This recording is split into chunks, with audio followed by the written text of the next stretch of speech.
dog. It's about me. Fixies? It's Chewsocka. It sounds like she's angry with us. I wish I knew what that mad dog was thinking about. I'm thinking about you. You better hide or people will see you. I'm leaving. See you later. It's going to rain. Chewsocka, I have no time to play right now. I'm not playing. His feet are gonna get soaked. Tom Thomas, I'm off. Don't be late. Chewsocka, that's enough. No, I need to go to school. He's got his math class today and he's leaving his math book. I'm trying to serve like a good dog, but no one understands me. Dogs have been serving people since ancient times, along with cows, horses, chickens, and other domestic animals. But of all of these animals, the dog was the very first. In the beginning, domesticated dogs looked like wolves. Over time, they started changing and were developed into dogs of many different breeds, from big shepherds to tiny chihuahuas. So a dog is not only a human's best friend, but his very first friend as well. What is that smell?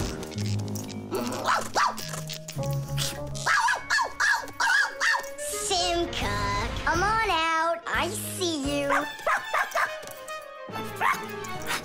Nolik, jump down. Oh no, we're trapped in here. Alert, something's burning over there. Why won't they listen? I think she's going to eat us. Together with the box.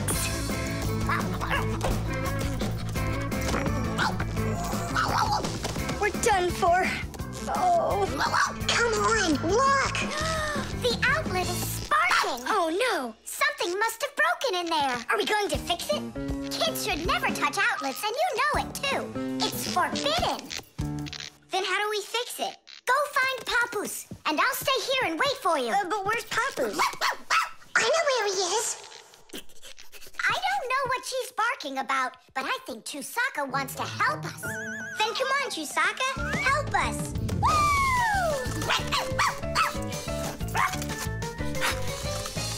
He's in there. Papoose! Papoose! Nolik, is that you? Ah! There's an outlet sparking over there, and it smells like it's burning. Are you sure? Yeah, Chewsocka found it. Really? Great job! There are many kinds of service dogs. Dogs that help people by carrying out a wide variety of different jobs, like protecting a house or a flock of sheep if the dogs are shepherds. Some working dogs help guards protect their borders, while others work for the police. There are sled dogs that transport people and loads in the north, where there's only snow and no roads. Some service dogs help blind people by helping them get to the places they need to go. And there are dogs that save people trapped on mountains. And that's not all. Dogs went up into space before humans. But don't think that dogs are just given these jobs. Oh no, like humans, dogs study for a long time before they're allowed to take on serious work.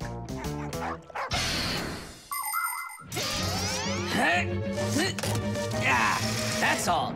There won't be a fire, not today. Hooray! Well done, Chewsocka. You're a real service dog, no doubt about it. Yeah, I'm working. I'm a real service dog. Chewsocka, go away. I've had enough of you already today. Don't say that, because this working dog just saved your house from burning down. What do you mean? She smelled smoke coming from the outlet. It could be that Chewsocka means well and wants to do the right thing, but nobody understands her. That's a bit hard to believe. Then what's this book? Oh, my math book. That's where I left it. Remember how Chewsocka wanted to make you take it to school this morning? You're right. Atta girl, Chewsocka. Well done. Achoo. What a rain. My feet got wet to the bone. But this morning, Chewsocka tried to get you to wear a different pair of shoes. That's something. I should listen more closely to this smart little dog of ours.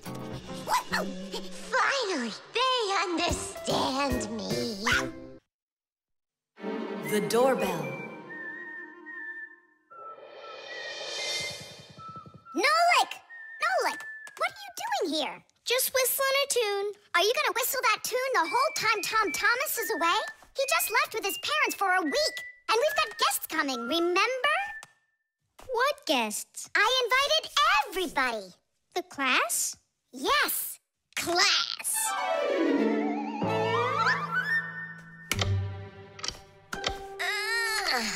Are they sleeping in there what, huh? First they invite us, and now they don't want to let us in? I'll share the present with you then. Fire. Maybe you'll get it to work now. When they get here, they'll ring the bell. How come? Why don't they just do what they always do and climb through the keyhole? No way. It's not that simple, Nolik. Today they're our guests. Ah. The guests ring the bell, and the hosts let them in the house. It doesn't ring. You think the doorbell's broken? I say we go fix it. Before we fix anything, we need to know what went wrong with it. First we'll fix it, and then we'll know what it was. Back in the olden days, people would hang a bell over their doors with a string, and guests would tug on it to make it ring. Today, doorbells are electric, and they make all sorts of different sounds. Some buzz, some ring, and some even chirp like birds. The sound comes from a box inside the house called a chime. To make the chime ring, you push a button that's located outside. The button works just like a light switch, but instead of turning on light, it turns on sound. Verda, will you join me? Whoop! I gotta think about this. Yeah. Simka! You think your guests are gonna come at all? Simka! Tula? Hey! The doorbell doesn't work! It must be broken! That's odd. We heard it ring this morning. Nolik, let's go. First, we'll examine the contacts. Yep, good and tight. Okay, let's check the speaker.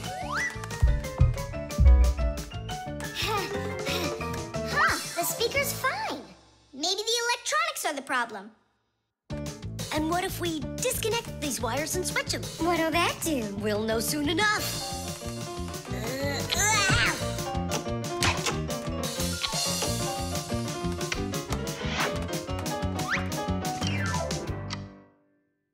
You know what? Why don't we connect the wires straight together? Isn't that dangerous? We'll find out. Don't worry, nothing happened yet. Fire. He's the engine of our class. He's the fastest, the nimblest, and the bravest. Fire never sits still for a second, and he's always looking for adventure. New ideas just burn in his head. And that's why his name is Fire. But not all of his ideas are very good, so he's constantly getting bumps and bruises. He just can't help getting carried away. If he's burning with an idea, he can even forget about his classes at school. Grampus punishes him for that. But it doesn't seem to bother Fire, because some new plan will pop into his head the very next second. To be honest, Fire's my favorite out of all the boys in our class. It's sure never boring when he's around. Hey, you down there. I figured out why it's not working. So what's the reason? There's no electricity in the whole house, so that's why the bell isn't working. And what? We can't visit like real guests do until the electricity comes back? And when will it work again? Don't know. It could possibly take hours, guys. Oh, it's working again! Ah! Enough ringing! Hey, Fire, quit fooling around! He's not fooling around! It's not me, see? Then who's ringing it? I don't know.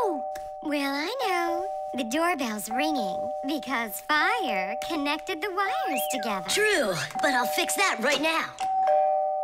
Ha! Your guests sure are noisy. Yeah, thank goodness the humans aren't home right now. Hello? Hello there, dear guests. Let yourself into our home through the keyhole. So, should we go in? Go where? Go inside. Nah, that's not how guests act. So what do we do? Real guests always ring the bell. Okay, hold me tight. Hup.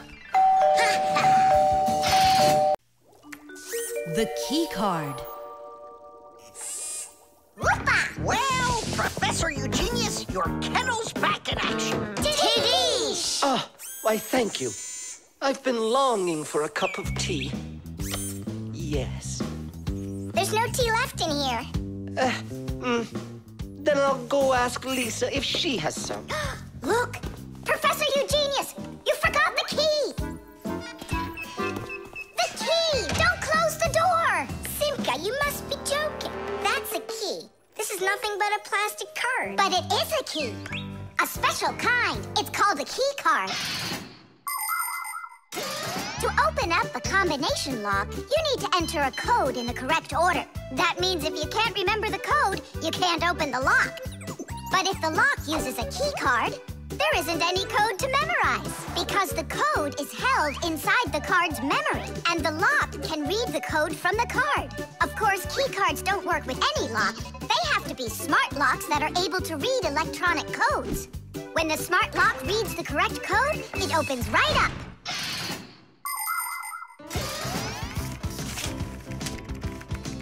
Lisa, do we have any tea here? Of course, Professor Eugenius. Wonderful. I'll take one bag then. Oh, I left my key inside the lab. Can I borrow yours? Just don't forget to give it back. Of course I'll give it back. Come on, Elisa. I got myself a tea bag. Professor Eugenius, the water's boiling. Fantastic. Ta-ra-ta-ta-ta-ta-ta. Ch-ch-chai. Wait a second. Oh no. I was supposed to give something back to Elisa. Why don't you go and ask her? Right. I'll be right back. Professor Eugenius! That's card number 2 now. Elisa, I promised you something, didn't I? Yes, the key. You said you'd return it. Yeah, sure. Let me get it. Just a sec. Oh, I locked it in the lab. It's terrible. How will you ever get back into the laboratory now? You see, there is one way, but it's a secret. Would you mind leaving for a couple of minutes? Colleague, Professor, can you do me a little favor? The key. I think I left it on the table. Yeah, right. It's true. So how do we solve this? I need to think about it. What's there to think about? We just have to go and push it under the door. You think you can do it? Yeah! It's time to get to work. Hey, what's going on? Oh, were you just calling for me? Yeah, no, Lisa, not for you. It's so heavy. Do you know where Digit ran off to? Ugh. Digit's off somewhere thinking. He's always doing that when it's time to work. Ugh. Hard to port. Hard to starboard. Way to go, Nolik. Then who were you talking to? Actually... Oh, what's that? Where? What? What was that? Come on, let's try again. Look, do you see that? It's telekinesis. It's the power to transport things with your mind. You are just astounding. Was that done with your mind, too? The door? Yeah, sure. You are a genius. Professor Eugenius is a very talented scientist and a dear old friend of the Fixies. He always helps the Fixies, and the Fixies are happy to help him too. Professor Eugenius let the Fixies set up their school right here at his laboratory. It's hard to imagine a better place for a Fixie school. People from all over the city bring all sorts of things to the laboratory to be tested, from computers, phones, and furniture to food and toys. Professor Eugenius uses his expertise to check the quality of all these different things. To help him carry out his experiment, his laboratory is filled with a variety of tools and machines. Yes, Professor Eugenius is a very smart man, but he can be absent-minded. Lucky for him, he's got us Fixies around. Thanks for everything. Sliding the keycard under the door? That was Simka's awesome idea. But the door opened wide while the card was still on the floor. That's strange. There's nothing strange about it. I'm the one who opened it. How? I climbed in the lock, that's all. Figured out how it worked, and titties. Very clever. That's a real tadish. I guess that thinking before you go and fix something ought to be what we all study next. The antenna. Wow, is this cool or what? Ah, hello there, little Fixies. Did you come to see what I'm working on? Professor, you genius. Tell us what you're planning on doing with this huge thing. Well, I hope to use this fantastic device to make contact with aliens. Since ancient times, people have wondered, is there life on other planets? What might aliens from outer space look like? And what kind of spaceships do they travel in? There are some people who say that they've seen alien spaceships and that they look like flying saucers. There are even some people who say they've actually made contact with aliens. But personally, I'm sure it's just their fantasy. And science hasn't been able to prove any of these stories either. The one story that makes me laugh harder than all of the rest comes from a guy who claims that he saw aliens with his own eyes. Can you believe it? He said that there was a group of tiny aliens that looked like humans with glowing hair. It seems to me that this guy just happened to spot a few Fixies who weren't able to hide from him in time.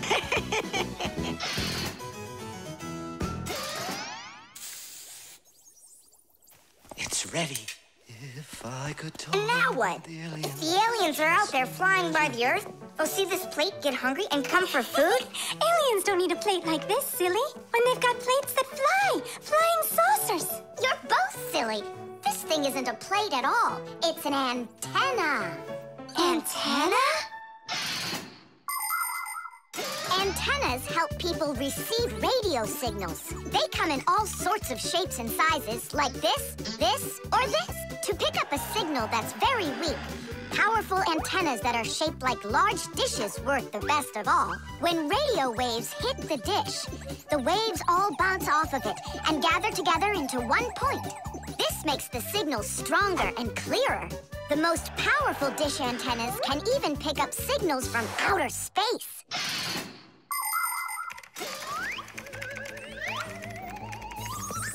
Nolik, stop! You'll burn yourself. Don't treat me like a baby boy, okay? Ah, interesting. I wonder what's inside of there. Do you know? Why don't we go and take a look? I was only trying to help him out. No need, Nolik. The soldering iron is way too hot, and I'm practically all done here. Ta-ta. Then let's start looking for those aliens in outer space. Just 1 second, Nolik. There. Uh-oh. And now,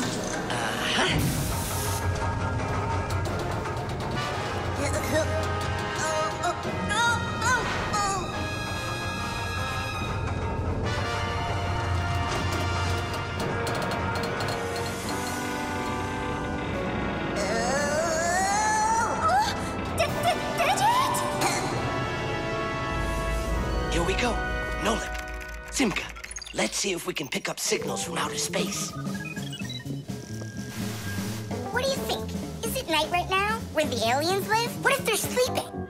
Quit bothering the professor with your nonsense. Let us out right now. Can't you hear us?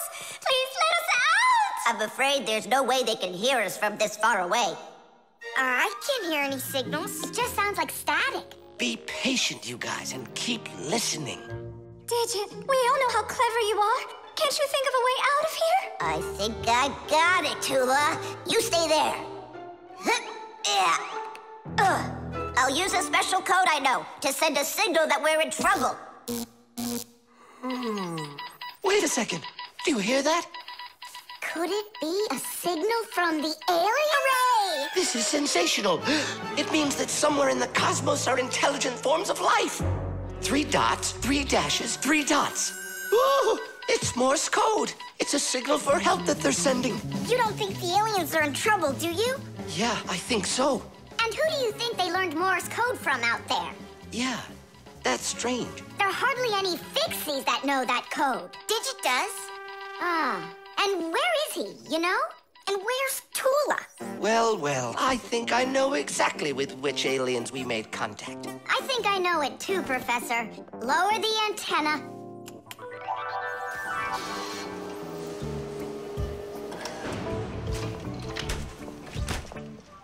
Greetings to you, oh extraterrestrial visitors. Hi there. It's good to be back. What a shame. I was really hoping that we'd find intelligent life forms out there. It's all right.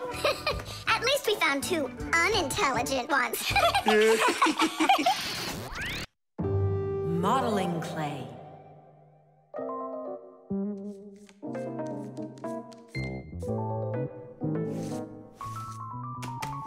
All done. Simka, take a look. I've got my own pack-a-mat. Now look at that, a pack-a-mat made out of modeling clay. But this one's my own, and it looks just like a real one. Okay, you're right, it really does, Nolik. Simka, Nolik, what's up? Hi there, Fire. Want to play some tag with me? I really wish I could play tag, but unlike you, I've got tons of work. Yeah, like what? Well, a bathroom hook fell down. Tom Thomas broke the lamp on his desk. The aquarium has a tube that's leaking. So go and play. I have to get a pack-a-mat. Oh. I wish I could play tag. Hold on. Nolik, you've got a pack-a-mat. Uh-huh. Although I gotta say, it looks a little strange. That's because it's... Let's fix everything before Simka with your pack-a-mat and my Fixie board. This'll be great.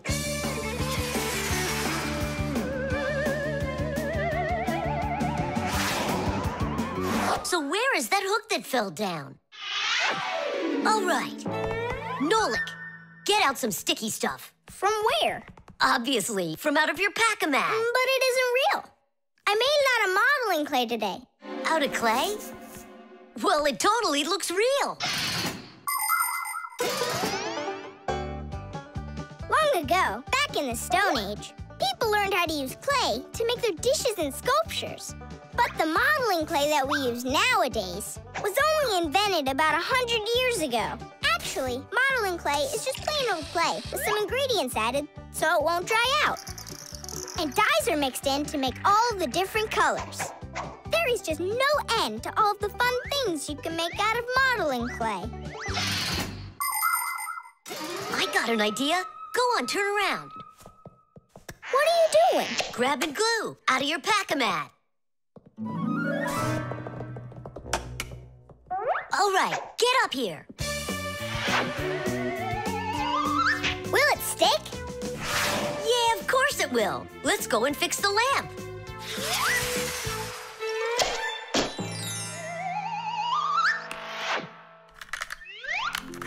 We can't fix this without a real pack-a-mat. Yours will work just fine.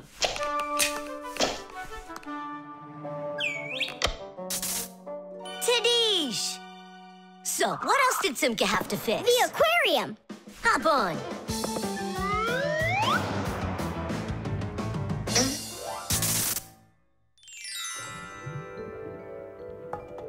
Well, where's that leaky tube? Here, it's leaking at the joint. Yeah, this tube is gonna need a lot of modeling clay. Give me the rest of your pack-a-mat. Sure. And here's a souvenir. They're all done. What's all done? We already fixed everything. And what did you fix it with? Modeling clay. Ha! Modeling clay isn't gonna hold anything. Well, I say it will. Wanna bet? All right.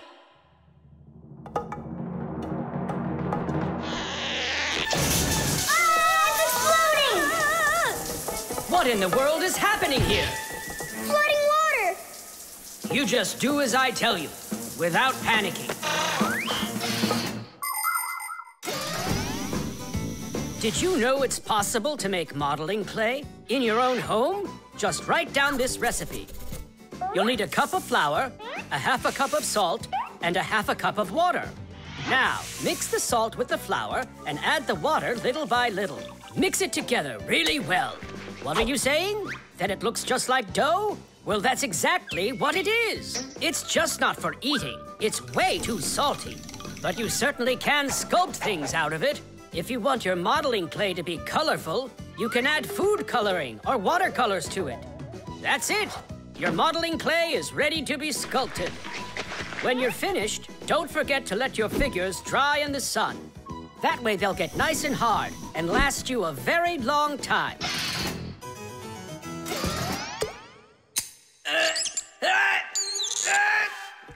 Phew. We almost didn't make it. And did you fix the lamp with that modeling clay? Uh-huh. And the hook, too. That was not a good idea. But it was really quick. Hey, that's true. That's why I want to give a medal to you. You're heroes. For real? Of course you are. And here it is, your medal. But it's made out of modeling clay. Your reward fits your heroic deed. The talking doll. Well then, now you know what you need to do to fix it. Professor! Professor! Our lesson is over. I'm sorry to be a bother. No problem, Professor Eugenius. Our lesson's over. I've got an urgent matter. You see? You've got yourself a talking doll. Yes, only she speaks Japanese. The problem is I've been asked to get her to talk in English. We can teach her. It's a new technology. I'm puzzled. Don't you worry. We'll figure it out, Professor. Thank you, my colleague.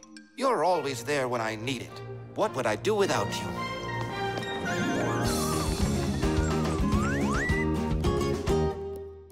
Professor, can you tell us how toys talk? Not now, children. We'll learn about the doll tomorrow. Now it's time to go home.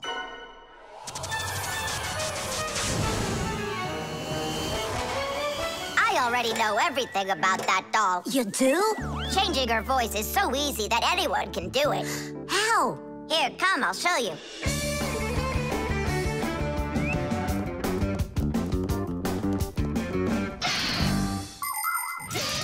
Early talking dolls used to work with a noisemaker inside.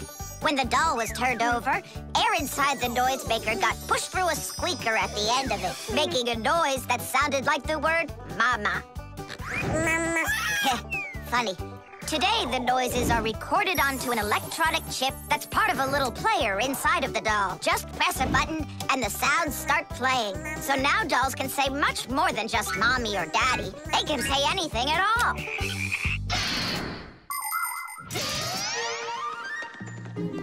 Well, here's the chip. This is where the recording of the doll's voice is. That's awesome. Can you re-record the voice on there? Well, yeah. Okay, I gotta go. See ya. Wait, Nolik, I thought of a really funny joke to pull. What if we slapped him and then we told and it was a thing? Well, now, as I promised yesterday, I'm going to tell you all about talking dolls. Some start talking when you rock them, while others react to noise. And for this little lady, you need to press a button to get her to talk. Who wants to? Tula. Me? Well, okay, I can do it. Go ahead. And you'll hear her say, "Hi there, Mama." But in Japanese for now.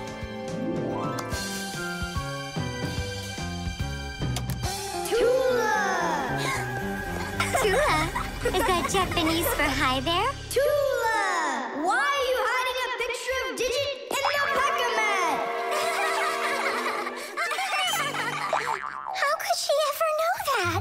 Maybe you're in love? That doll is alive! They call that joking. I just thought of a better joke that we can play. Yeah. What? Tula, don't cry. She's not alive. She is alive. I'll tell you who did this horrible thing. It was Fire and Nolik. It's true, but now the joke will be on them. How? It's easy. All we gotta do is go. The smartest Fixie in our class is Digit. Sometimes I think that he knows everything about everything. Professor Grandpas has a lot of respect for him. Digit's always in thought whenever you see him, and he doesn't like when anyone distracts him. He just has no time for fooling around with the other boys. Digit prefers to solve problems using his brains and not his muscles. That's why he can have a tough time in gym class. But he's so sweet that it makes you want to help him. To tell you the truth, Digit isn't always great fixing things with his own hands. But no one understands technology better than he does. If something breaks, Digit can always figure out exactly what's wrong with it and the very best way to fix it.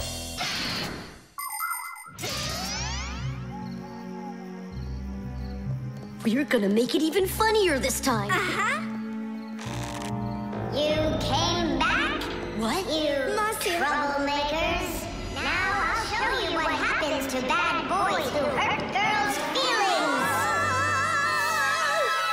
Oh, you got scared. Who's crying now, huh? They probably thought that the doll came to life. You know what, Digit? I just started thinking that it might be better if she were alive. You know, Tula, you sure are hard to please. The laboratory.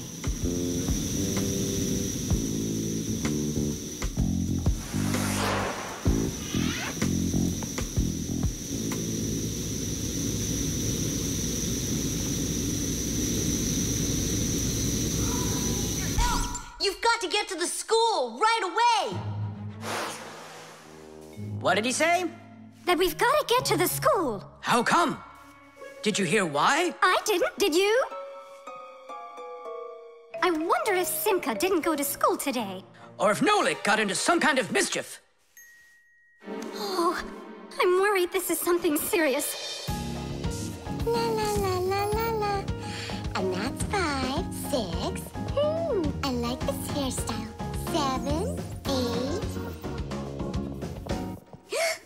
Hi there. Hello, Verda. Where's Grampus? I'm not positive, but go and look in the chemistry area over there. Over in chemistry? Tell us, was Nolik doing anything wrong today? Nolik? He's always fooling around. Right. So we're not here for anything Nolik did. Maybe something awful happened to him. Like what? Well, how about anything? This isn't just a school for Fixies. This is a laboratory. The laboratory where Professor Eugenius works is always humming. In the mechanical zone, Professor Eugenius tests all sorts of different devices to see how well they are made. In the chemistry zone, he conducts experiments on the quality and safety of food. In the electrical zone, he repairs electrical devices and checks their safety. Unfortunately, the professor can be absent-minded, and that can cause things in his laboratory to bubble, spark, or even explode.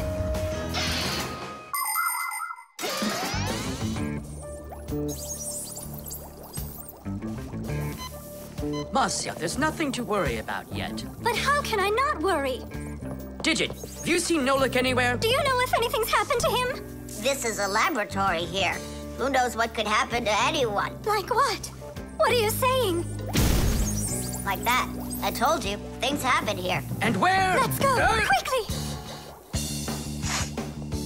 Marcia, no need to panic. Tula, where is so glad you're here. We really need your help. What is going on? There! Wee! Grampus! What? Where? In the mechanical zone, there! And Simka and Nolik, there! They're all there! Oh, my children! Don't lose your head. Oh! Oh! Marcia is my wife, and the mother of our children, Simka and Nolik. Marcia is a real beauty, a kind and gentle soul, and a wonderful homemaker. She is also a very responsible and extremely skilled Fixie. She is our family's expert in kitchen appliances and gadgets. Marcia works from morning till night, fixing and cleaning anything that is in need of her expert care, because she just loves when everything is clean and tidy. But most important for Marcia are her children. She takes loving care of Simka and Nolik and tries to protect them from harm. Marcia worries about them so much that sometimes her imagination gets carried away with what might have happened to them. Although our little Nolik can get himself into situations that even Marcia could never have dreamed of.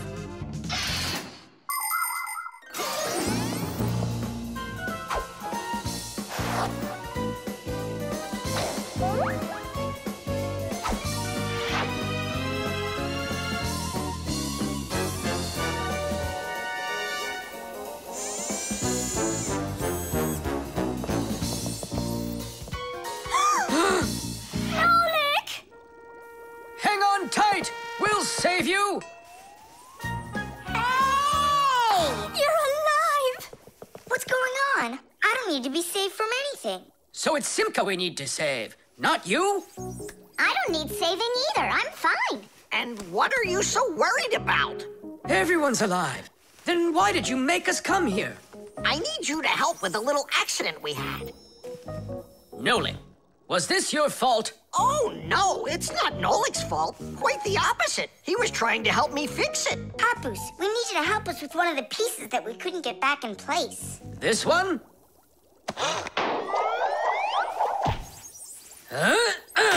Tadeesh! Oh, a perfect repair. Huh, that was really the only reason we had to rush here? Why not?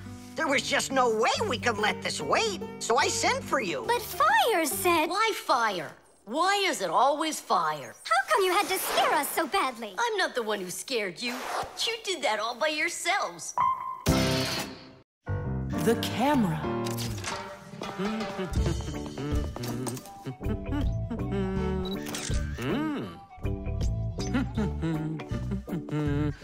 Stop right there and let me see how pretty you look today. Well, just don't tell that to the elevator. Bye-bye. Check it out, Nolik. Class, huh? You're not gonna get in trouble for doing that? No. My dad gave me permission to take a few pictures with this camera. No, I mean the picture. You're sure that your mom and dad will like that you took it without asking for permission? But look, what a good picture. You know what, Tom Thomas? You're like a regular paparazzi or something. Paparazzi? They're the ones that take one photo and get millions, aren't they? You're right. And don't care about anyone except their photo paparazzis. Did you ever wonder how a photo camera works? Let's say you want to take a picture of nature. The light that's outside goes into the camera's lens. That's the glass eye on the front of the camera. The lens takes the light from the scene outside the camera and turns it into a tiny picture that's inside the camera. Then the picture is recorded onto a special electronic sensor called a matrix that's sensitive to light. Click, and there's your photo. What a great idea. Now I know. I'm going to be a paparazzi. Hey, what about your promise? What promise? To never take a picture of us. We're a secret. Stop. Hey, relax. I'll delete them all later. Tom Thomas, stop this right now. I won't until I get a photo of you. Nolik, let's run. You can't run from me.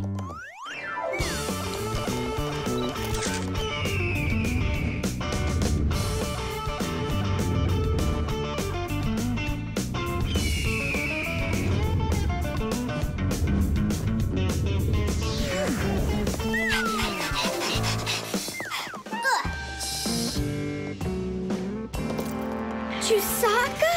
Aha! I've gotcha! The story of the century. The monster and its prey.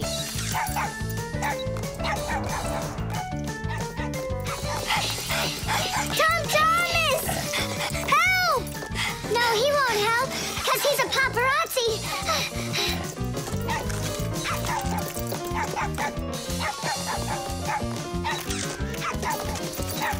Yes! I got it! That's my best photo yet! What's all this noise about? Awesome shot! The first cameras were invented almost 200 years ago, but they worked very slowly. If you wanted to have your portrait taken, you'd have to sit still for a whole hour. After film was invented, cameras got much faster, and it became possible to take about 10 pictures a minute. On a piece of film, everything appears to be backwards. Black parts of the picture are white, and the white is black. It doesn't look normal until the picture is transferred from the film to a piece of photographic paper. Now people shoot pictures with digital cameras that work without any film at all. You can look at what you shot instantly on a screen to see if you like it. And if you don't like it, you can try shooting another one. And today, you don't even need a separate camera to take pictures. Almost every mobile phone has one.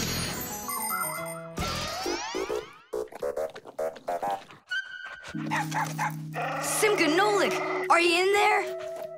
Hey, come out. I'll stop shooting photos of you. Aren't we friends? I'm sorry, guys. Well, your friends were almost eaten alive by a dog. Please forgive me. Want to look at the photos I took? Sure, go on. Show us what you got.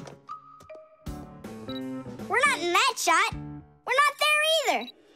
Well done there, paparazzi. Hang on a sec. I still got another one, and you're in it. I know for sure. Look. I'm zooming in. It's impossible.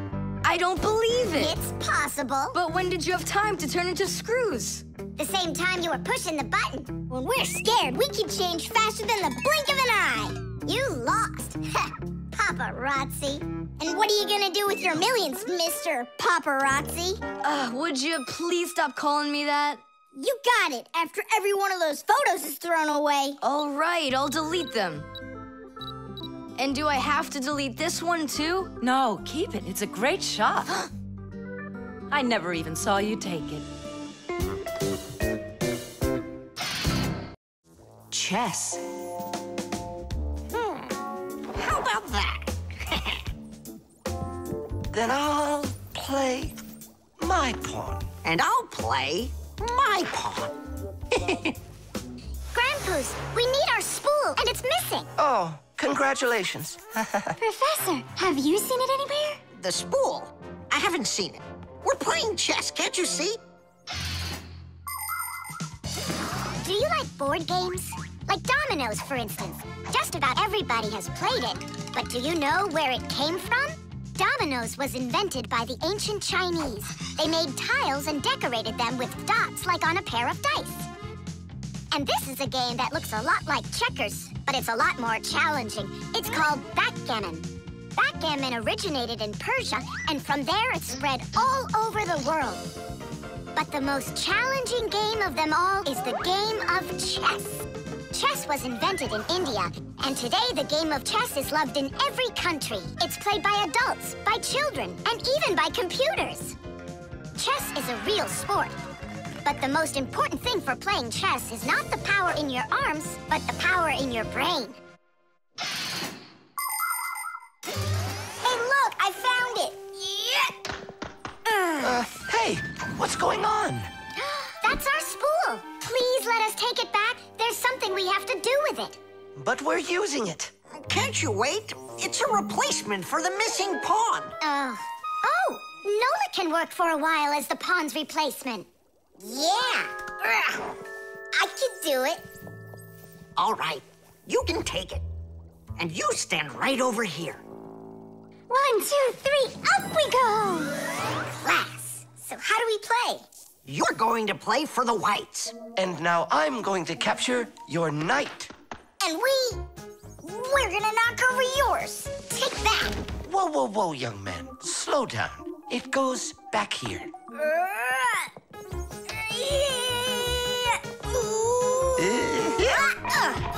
Nolik, get back to your square. What for? Pawns don't move like that. Then how do they move? Only one square per move and only forward. Of all of the pieces, the little pawn is the weakest. What a mess. So which one's strongest, huh? This. It's the queen. She's the most dangerous threat to the other king. Aw, how come I couldn't be queen? Then that black king would have to deal with me. Oh, yes.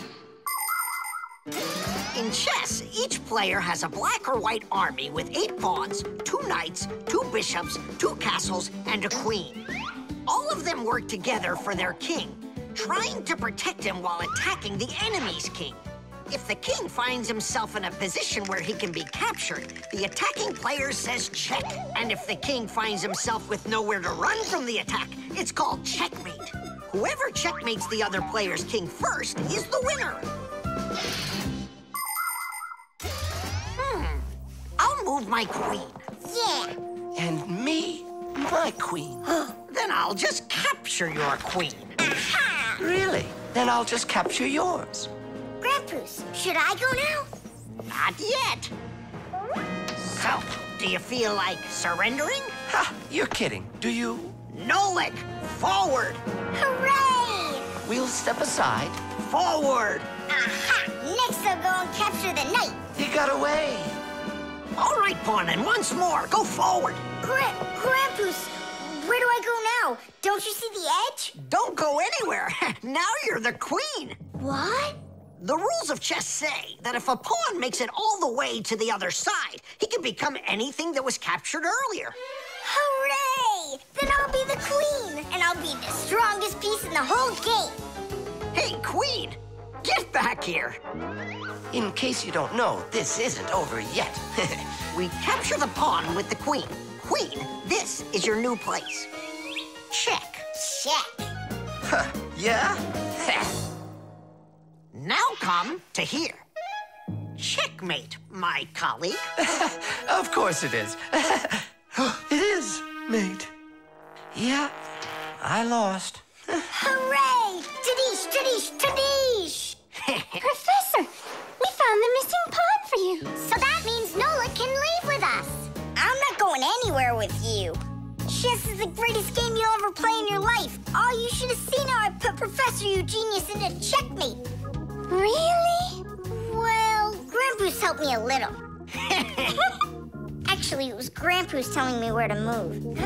But I'm the queen now. The oven.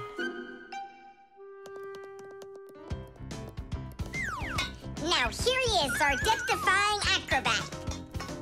Nolik, don't! I'm not Nolik, I'm an acrobat. You're going to fall. I'm not going to. I see. Every single time with him, it's the same old story. He gets himself into trouble, and I've got to get him out of it. No, I'm falling. Whoa! Hold on! I'm just joking. Nolik, you're a knucklehead. Simka, Tula! We're down here.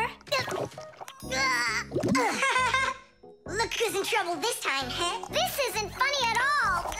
Need some help? We can manage this ourselves. Right, Tula? Well, all right then. See you later. We gotta get out of here. Tom Thomas's mom is coming. Hide!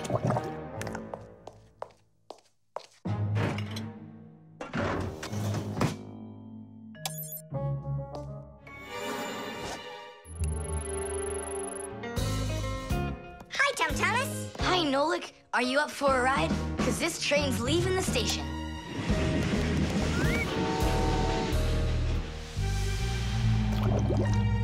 Nice place. It's the oven. It's beautiful in here and not hot at all. Splendid. It isn't hot right now because it only started warming up. An oven is a cabinet with a heater. It can get so hot inside that it'll roast whatever's in there. As a matter of fact, that's what ovens are for. People roast meat inside of them and bake things too.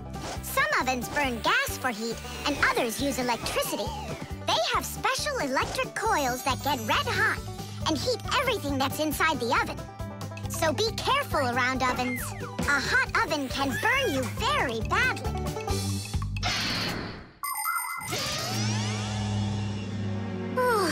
It really is getting so hot.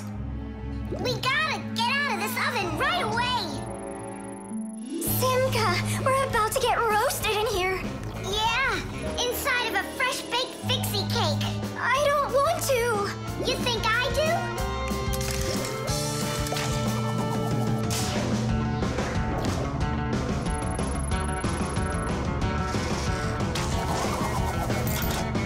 Here, grab on tight. This way.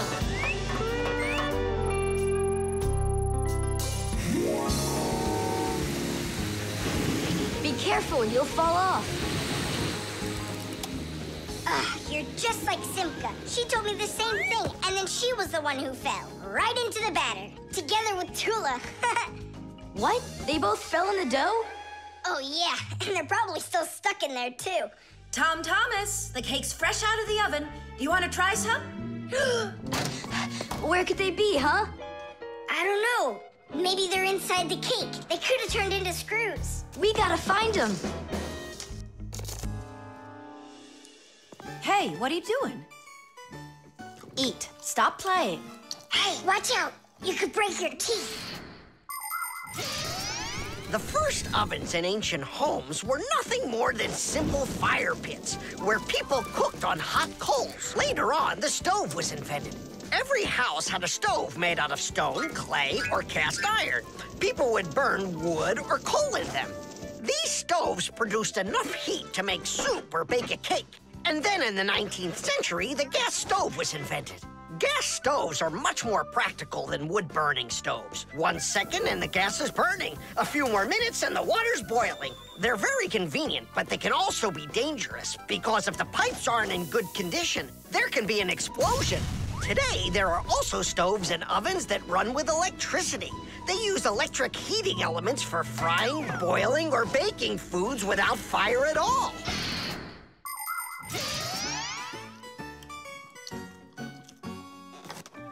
Thomas, I think you'll explode. But it's so incredibly good. I just can't stop eating it. Keep chewing, Thomas. That's as much as I can chew. Hey, what are you guys up to? Up to? We're trying to save you. You're not in the cake? Then how come I was eating all of this? I hate cake. Maybe it's because that's what good friends do. Yeah, he's a good friend who's got a really good appetite.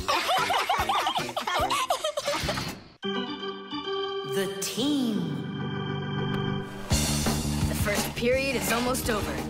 Thomas's team is leading 2-0. There's no getting around the difference in class.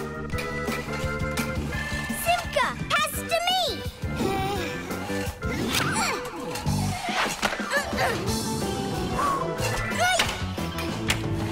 Simka, over here!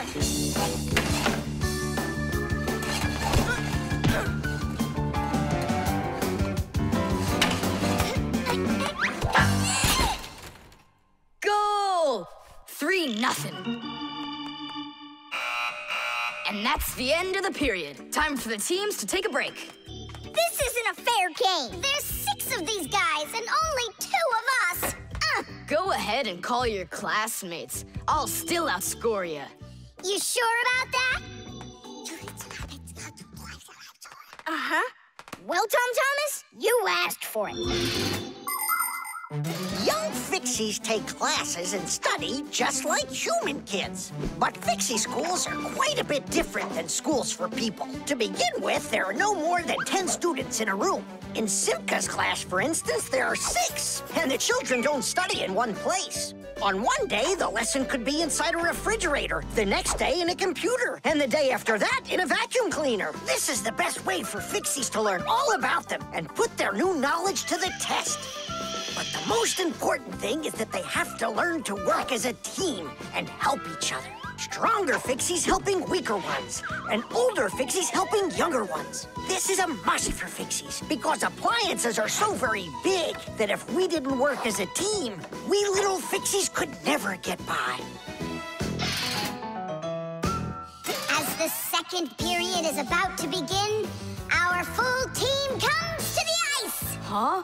Introducing the engine of our class, Fire! My motor's roaring. And now the brains of our class, Digit! Okay, what's the score? Now here is the spirit of our class, Tula! Could I be our goalie? And here she is, the face of our class, Verda! And oh, what a cute one. So you want to quit, Thomas? I'm not afraid of you.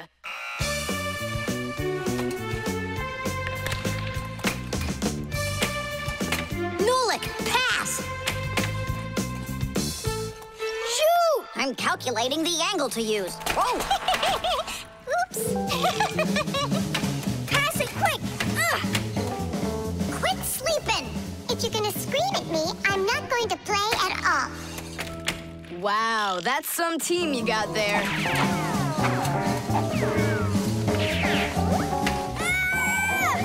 6-0. It's a blowout. Now the intermission before the final period. We're missing something here. I can tell you what. You mean confidence? Calculations? Elegance? I know speed. What's missing here's teamwork. Simka, you're right. It's one for all and all for one. Then here's what we're gonna do. We got it!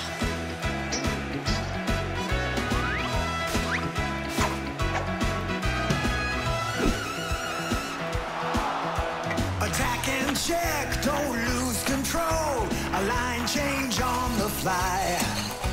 The puck is zooming towards the goal to score and break the tie. It's one for all and all for one. Great teamwork is a must. Let's go and show them how it's done. This game was made for us. Hockey's our game. Hockey, hockey's our game. Hockey, hockey's our game. Hockey, hockey's our game. Hockey's our game. Hockey, hockey's our game. Hockey, hockey's our game. Hockey, hockey's our game. Hockey's our game. Hockey, hockey's our game. Tell me again, what's the name of our game? Hockey. I can't hear you. Hockey. Oh, hockey's our game. Hockey. Hockey's our game. Hockey. Hockey's our game. Hockey. Hockey's our game. Hockey. I love that hockey. Hooray! We won, Tom Thomas. What do you say now? How did I get creamed like that? 'Cause you're by yourself here, and we are a team. The chick. Ah, Professor Eugenius is making breakfast. Only the eggs will never get cooked at this temperature. What are you doing? You can't heat up these eggs to temperatures that are this hot. Why can't you? The chicks, you'll kill them. What chicks? Where? This appliance, do you even know what it is? I thought it was an egg cooker. You thought it was an egg cooker? Listen up. I do not want to see you around this thing. Not anywhere close. Got it? I won't get close to it. But Grandpa's, we don't even know what this is for. It's called an incubator. To help her chicks hatch, a mother hen sits on her eggs for a long time, keeping them warm with the heat of her body. An incubator is a device for hatching chicks that is used in place of the mother hen. It's always nice and warm inside, just like under a chicken's wing, but not too hot. An incubator can even turn the eggs so they get just the right amount of heat all over. Chicks that are hatched in an incubator are no different from the chicks that are hatched without them. Fire! What? This thunderstorm is really scary. Let's be scared together. I'm not scared at all. Me neither. I was joking. Just joking with you. What do you think? Are the chicks scared in there? Holy moly! Wow, that was a big one. Even the electricity got turned off. The incubator turned off too. And the temperature is dropping. And for little chicks, is that bad? I'm sure it is. It's cold in here. These chicks need help, and Grandpa's isn't around. Then we're gonna have to save these chicks without him. Nolik, get the door open. Help me. I can't. Grandpa said I can't get near the incubator, so try opening it yourself. I can't do it. And I can't help you. But the chicks are going to die of cold. Let's just do it. But don't you go and tattle to Grandpa's. I promise. Hooray! It's a bit early for hooray.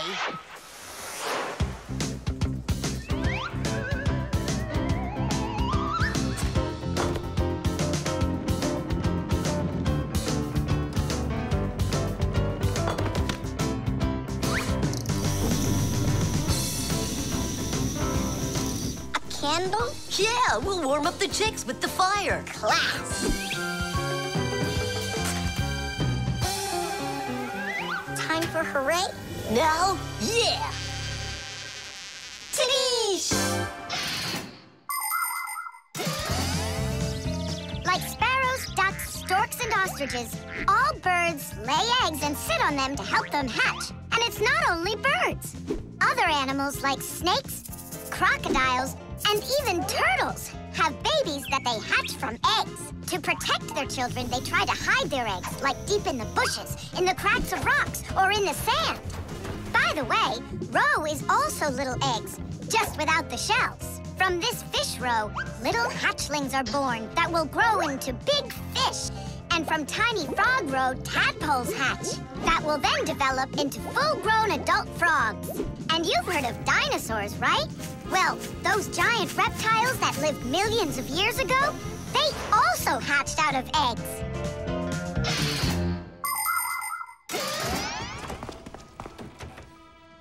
What happened to the electricity in here? It's a blackout from the thunderstorm, I guess. This is just awful.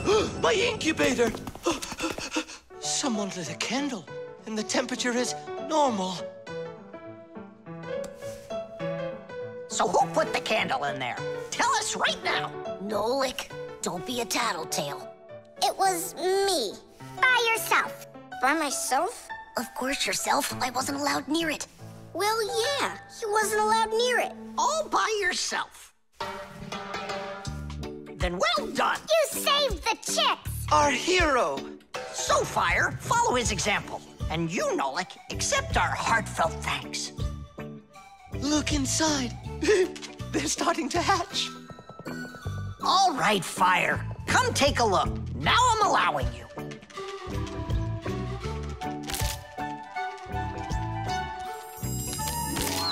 Look, a little chick. It's so cute. And so yellow. Look at him. What a little sweetie. Fire. What? Well, I really know who saved him. Tish!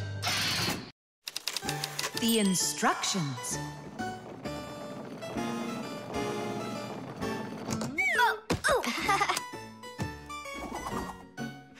It doesn't work. Try putting it in the other way. Did you read the instructions? Why would I? Instructions are for dummies. Yeah, instructions are for dummies. All right. Oh, what's going on? Whoa! My battery! Instructions teach us how to do things right. Instructions for a piece of furniture explain how to put it together. With the instructions for a television, we can adjust the picture and sound the way we like them. Printed on a box of oatmeal are the instructions for how to cook it. The instructions for medicines tell us what the medicine is for and how to safely use it. So always read the instructions if you want to do things right and avoid a lot of problems. I found it. Here it is. Here you go, Tom Thomas. Whoa. We got your new chair, but it has to be assembled, and I'm afraid it'll be a little bit difficult for you. No, it won't. Don't worry, Dad. I'll do it. Finish before dinner, and we'll get ice cream tonight. A creamsicle. 2, okay? First, assemble the chair. Tom Thomas, can I help you put the chair together? Come on. Hey, first you two need to read the instructions. Ah, Simka, stop being such a bore. What, like I haven't seen a chair? Or like I haven't seen a chair?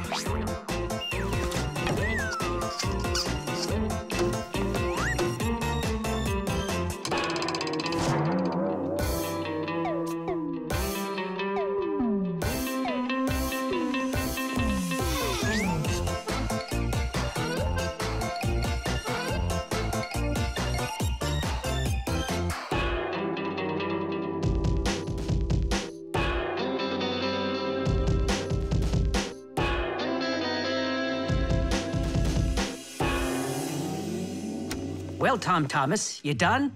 Dinner's ready. Let's go. Oh, Dad, no. I need another 2 minutes. Simka, help me. How? What does it say I have to do in the instructions? Ah, I thought you could do it without him. All right, I'll help you. Let's see. Take this part over here and that one over there. Nolik, get a screw. No, the longer one. It's over there. The very first stools and benches appear as far back as ancient Egypt. The pharaoh's stool was special. because it had a back. It is thought that the pharaoh's stool was actually the first chair. For a long time, a chair was considered a luxury. Rich noblemen would bring their own chairs to parties. And the more important the man, the higher the back of his chair. It wasn't until the 19th century that chairs became part of every house. Today, there are just so many different kinds of chairs. There are wooden chairs, plastic chairs, metal chairs, chairs with legs, chairs with wheels, folding chairs, baby chairs, just all sorts of chairs. Well, how could people sit down at the table with no chairs? Ooh, I think we'll make it. Screw it in, quickly. Nolik, we need one more screw. But there aren't any. There is, you gotta find it. I already looked everywhere. Tom Thomas, time's up. Nolik, you have to help. How? Just for a minute, that's all. Turn into a screw. If it's only a minute, I'll do it for you.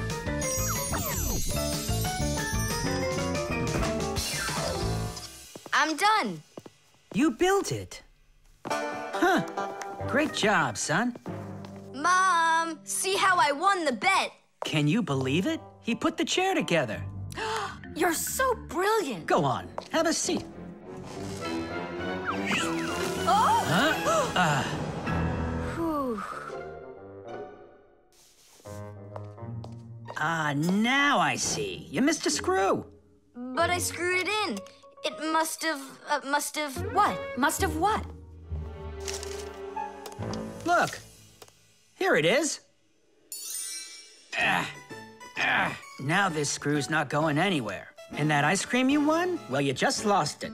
Well then, Mr. Chair Builder, time for dinner? Yeah, in a sec.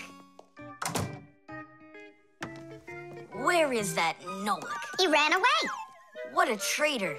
No, he's not. He promised you he'd become a screw for just a minute. And the minute was up. Well, where is he then? Over there. He's studying the instructions for the clock. Hey, Tom Thomas, it says that we put the wrong kind of battery into the clock. We should have used that kind. You see, Tom Thomas? If you don't want to be a dummy, instructions are for you. The crowbar. Everything's fine here, too. I wish something would break for a change. It's already been a week and nothing's broken in here. Stop worrying. Everything breaks at some point. Well, nothing seems to ever break inside of this house. That's because we take such good care of it. No, Marcia, it's boring with no real work to do. We should move somewhere else. When Fixies graduate from school, they must choose the place where they want to work. Some will work at factories, and some on ships, and some in theaters, and some in hospitals, too. Fixies are needed everywhere. Now, Fixie families with children like to choose places that are a bit quieter. Usually, they'll settle inside of people's houses. It's not too noisy there, like in a factory, but there's still plenty of work to do. They need to check on appliances like computers, vacuum cleaners, telephones, irons, and washing machines. And Fixies always try their best. They just love being busy with work. And so if there's nothing broken in the house, Fixie families will move to a new place where there's much more work to be done. Nolik, did you hear that? I don't want to move anywhere. But think about the kids, dear. They've got their school and friends here. Do you like this friend of theirs? A human kid playing with Fixie kids. You know as well as I that it's just not right. All right, then. If nothing's broken down before the end of the day, that's all. We gotta move. Oh, no, I can't. Tom Thomas comes home the day after tomorrow, and we'd be gone by then. Pull yourself together.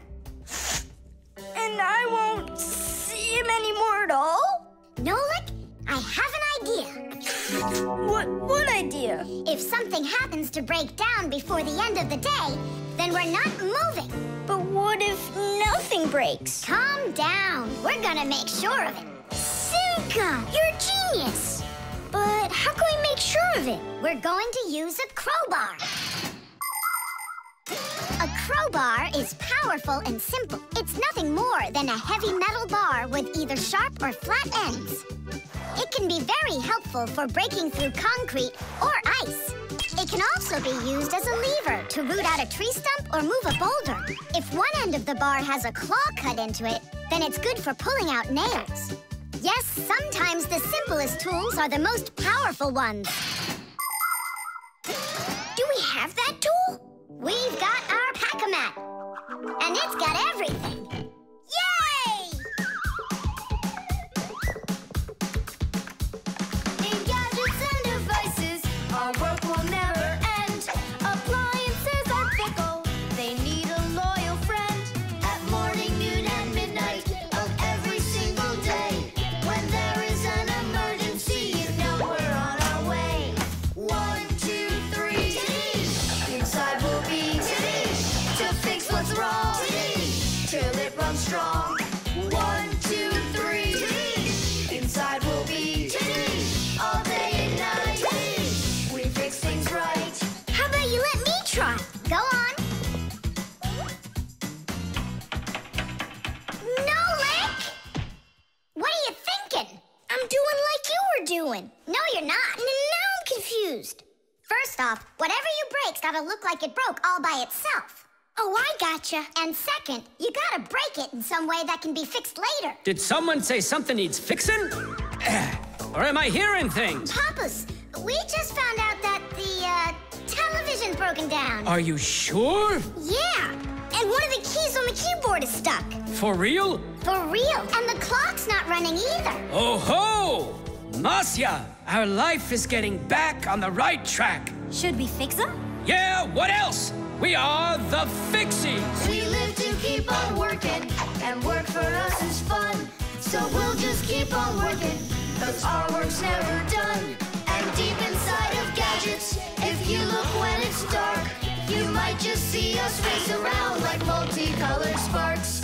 1, 2, 3. Inside will be to fix what's wrong, till it runs strong. 1, 2, 3. Inside will be all day and night. We fix things right. Tidish! Oh, that was a lot to do. You'd almost think that somebody broke it on purpose. Well, we didn't do it. It broke by itself. Yeah, this apartment still needs a lot of work. We shouldn't move anywhere. I like it here. So do I. It's the best. See, we don't need to go anywhere. Nolik's cube. Whoop! Tom Thomas, you'll be late for school if you don't stop. School? Don't you worry. What's he breaking this time? This time, nothing. He's solving a Rubik's Cube, Nolik. Whose cube is it?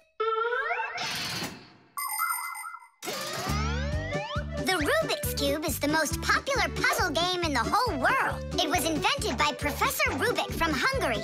A cube has 6 sides on it. And on a Rubik's Cube, each of these sides has 9 squares that are all the same color. You start by mixing up the colors. To solve a Rubik's Cube, you have to turn the pieces, and you keep turning and turning them until each side is one solid color again. For instance, red or yellow or light blue. That's nothing. Hey, Tom Thomas, how long have you been messing around with this cube already? It's been 3 whole days of turning. 3 whole days? We could solve that puzzle in 5 minutes, now couldn't we, Simka? Oh, really? Then go right ahead. I'm off to school. Well, you ready to show Tom Thomas who's boss? Just count me out. Hey, I thought you said Rubik's Cubes are easy to solve. I never said anything like that. This problem is all yours, Mr. Bragger. All right, I'll figure it out myself.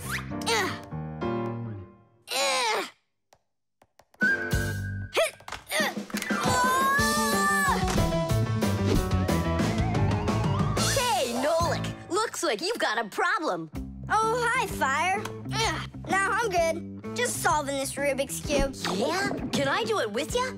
What, you can do it? Of course I can. How hard can it be? You'll see for yourself. Try getting all the red squares on one side. Piece of cake. Now hold it tight. Great, I'm with you.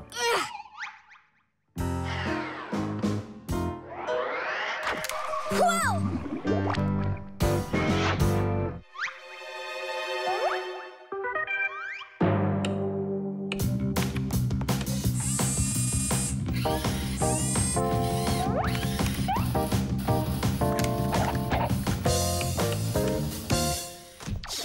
Like that? Class. And what about this side? What? This side's gotta be all blue. Okay, let's go fix it.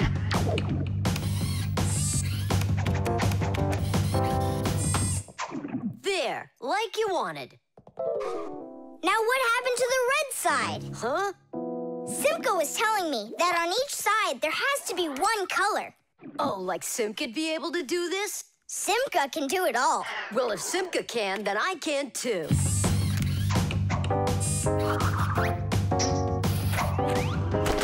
Oh! Fire! You busted the cube! I didn't bust it. I took it apart. Now let's put it together. And not just any way, but the right way. Puzzles are toys, games, or problems that force you to use your mind in a clever and creative way. Take a labyrinth, for example. In a labyrinth, the challenge is to find the one way to get through a series of tangled corridors. Another fun puzzle is a jigsaw puzzle. Here, you need to put together a picture out of many little pieces. For this, you need to not only pay attention, but be patient. And there are all sorts of puzzles for the computer. One popular computer puzzle is Tetris. In Tetris, different shapes fall down the screen, and you have to think quickly to get them to line up into rows. And solving puzzles isn't only a great activity for people, it's good for Fixies, too. That's right, puzzles are like exercises for our brain. There, all done. Nolik, you better hurry, because Tom Thomas is on his way home. Hi there, Simka. Just take a look at this. We did it. I can't believe it. How? Oh, it was a piece of cake. Simka, Nolik, I'm back. Well, I'm out of here. Ciao! Woohoo! Wow, you really solved it. It was Nolik.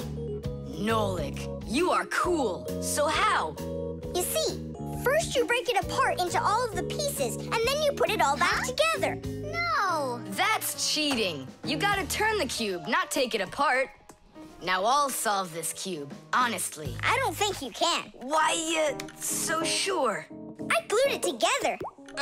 How come? So you'll stop straining your brain with it. Now the cube will always be the right way. But if it doesn't turn, it's not a Rubik's Cube. Well, yeah. Now it's a Nolik's cube, right? The airbag. We're gonna be late. We'll make it.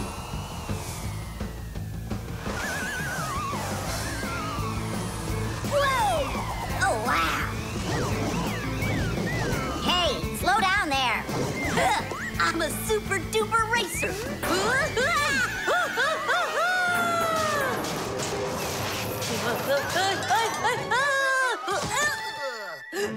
Well, Fire.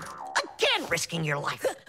And super racers like me can always count on luck. You know, Fire, counting on good luck is stupid. It would be better if you would keep your mind on safety. Actually, today, Professor Eugenius has something really special to show us. He's going to be testing an airbag. What's that? Ditch it. Explain it. Everybody riding in a car has to wear their seatbelt, because if the car has to stop quickly, the belt will hold the person back. But there are times when even seatbelts don't give enough protection, like when a fast-moving car crashes into something. When that happens, the driver and passengers can be protected by an airbag. You can't see them when they're folded up because they're hidden, but if the car is in a crash, the airbags blow up very quickly, and the person bumps into the bag instead of banging into the steering wheel or flying through the windshield.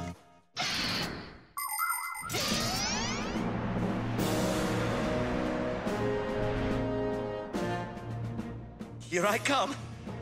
And once again, when something dangerous must be tested, Professor Eugenius tests it on himself. But Grandpoos, aren't you scared that it won't blow up with air? Don't worry about the air. A 3 and a 2 and a 1.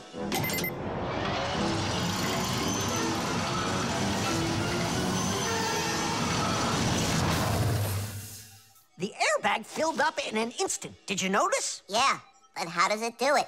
There is a chemical inside of there that quickly burns and instantly turns into a gas the moment the crash takes place. The gas fills the airbag, and there you go.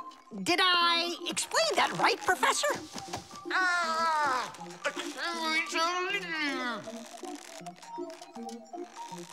We've got to get him out. Stop! We'd better call for help.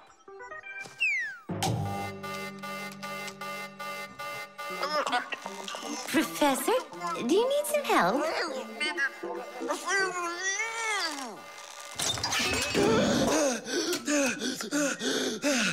Thank you, Elisa. Sorry to take you from your work. You're free to go. Professor, how did you manage to press the button from way over there? I managed to hit it on the fly. You are just astounding. To keep small children safe while they're riding in a car, they must be buckled up with a seatbelt inside of a special booster chair. But kids also need to be careful when they're riding a bicycle, skateboarding, roller skating, or riding a scooter.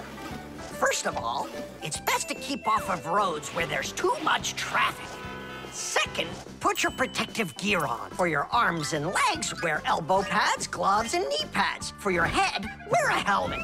That way, if you fall down, you won't get badly hurt. And third, make sure that people can see you.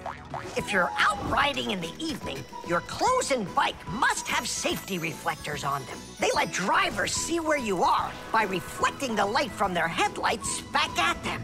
Remember, better safe than sorry. Here we go.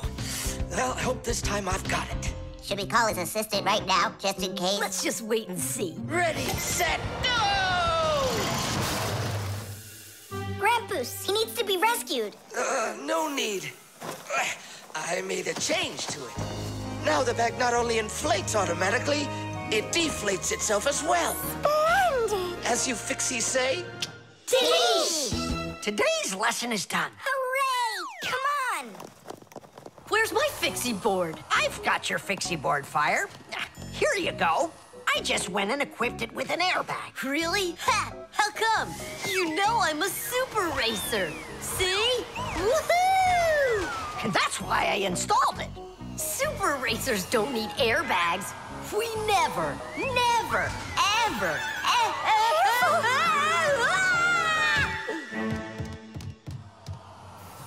Oh, wow! Is that airbag cool or what? It's a very original design you used there. That design is my own, and Fire ran the test. Professor, will you make an airbag for each one of us? You all will get them real soon. But even so... Caution and care make accidents rare. The globe. Ready? Set? Go!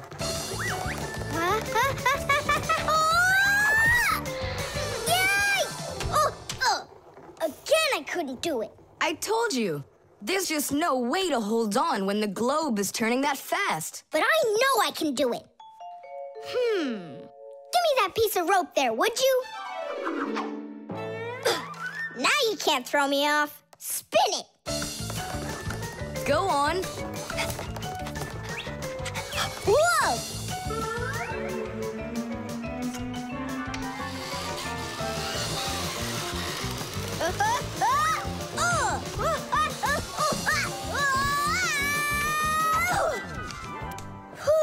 What you doing?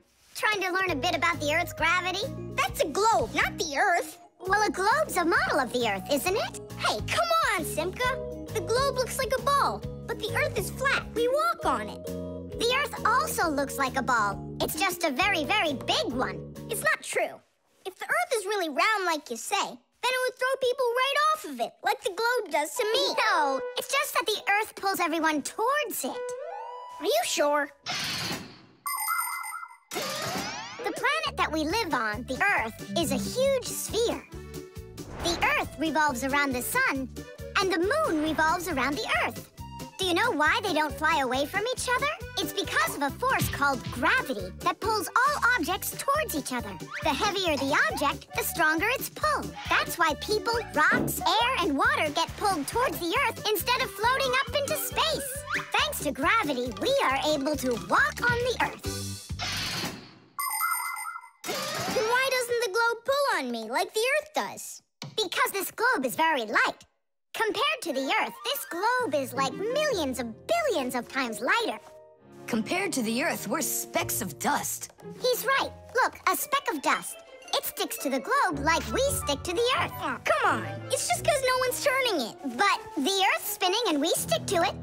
What? I just don't believe you. There's just no way the Earth is spinning. You've really got no idea how the days all turn into the nights, do you? Do too. It's because the sun goes up and then sets.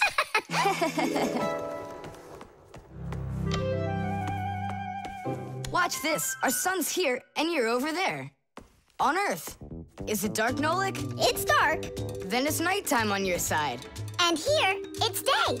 All right. Now we'll turn the Earth. Hooray! Now it's daytime for me. And night for me over here. Ah, my side got dark again. And for me, it's a new day. All right, fine. You guys were right. I believe you. The Earth is spinning. The Earth goes round and round like a tilted spinning top. And as it spins, the sun shines its light on whichever half of the Earth is facing it. And as the Earth makes one full turn, we watch how the night becomes day and the day becomes night again. It takes 24 hours for the Earth to make one full turn. But that's not all. The Earth is also traveling in space around the sun. It takes the Earth 1 year to make a full circle. As it goes along its way, the top and bottom of the Earth take turns being closer to the sun. That's because the Earth is tilted. When the top half is closer to the sun, it's summer there, while at the very same time on the bottom half, it is winter. And when it is winter on the top half, it is summer on the bottom.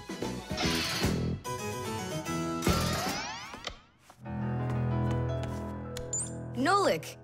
Nolik, where are you? I'm not sure. Somewhere in Kazakhstan. The force of gravity is super strong around here. So go on, spin it.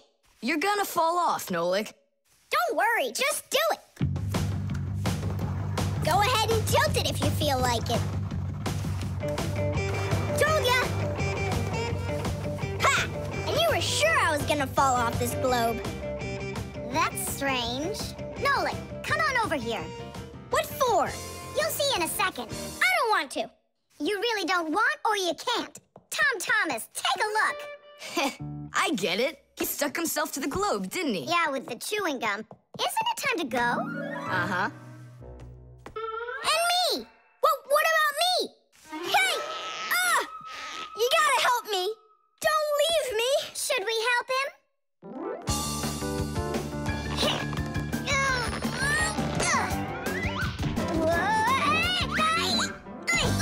I never would have thunk it, but the pull of chewing gum is even stronger than the Earth's gravity. The chain reaction. Tom Thomas, what you doing? Nolik, leave me alone. No, really. What is that? Quit distracting me, will you?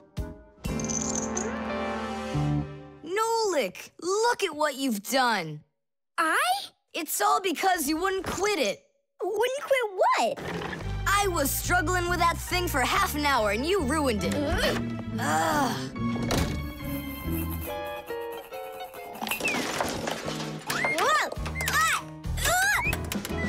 Oh! Hey, Tom Thomas, can you hear me? Tom Thomas, let me out!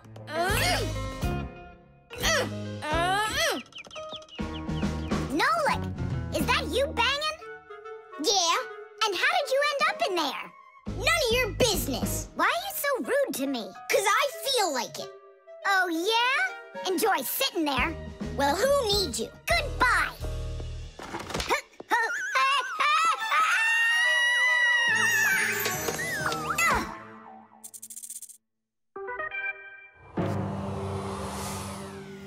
Oh, Simka, what happened to you? Did you bang yourself? And so what? Does it hurt? Leave me alone, Tula. You always have to be fussing over everybody. Come on, why are you so angry, huh? Nolik was rude to me. That means you have to be rude to me? Forgive me, Tula. And where's Nolik right now? There. Let's go see him. Nolik, it's Tula. Are you all right? I'm fine. Why were you so rude with your sister? 'Cause Tom Thomas was rude with me. I get it. It's a chain reaction. A what? Setting a log on fire isn't easy. But it's easy to light a match. Use the match to light kindling, the kindling to light a twig, and the twig to light the log. Have you ever seen a fire grow? It's an example of a typical chain reaction.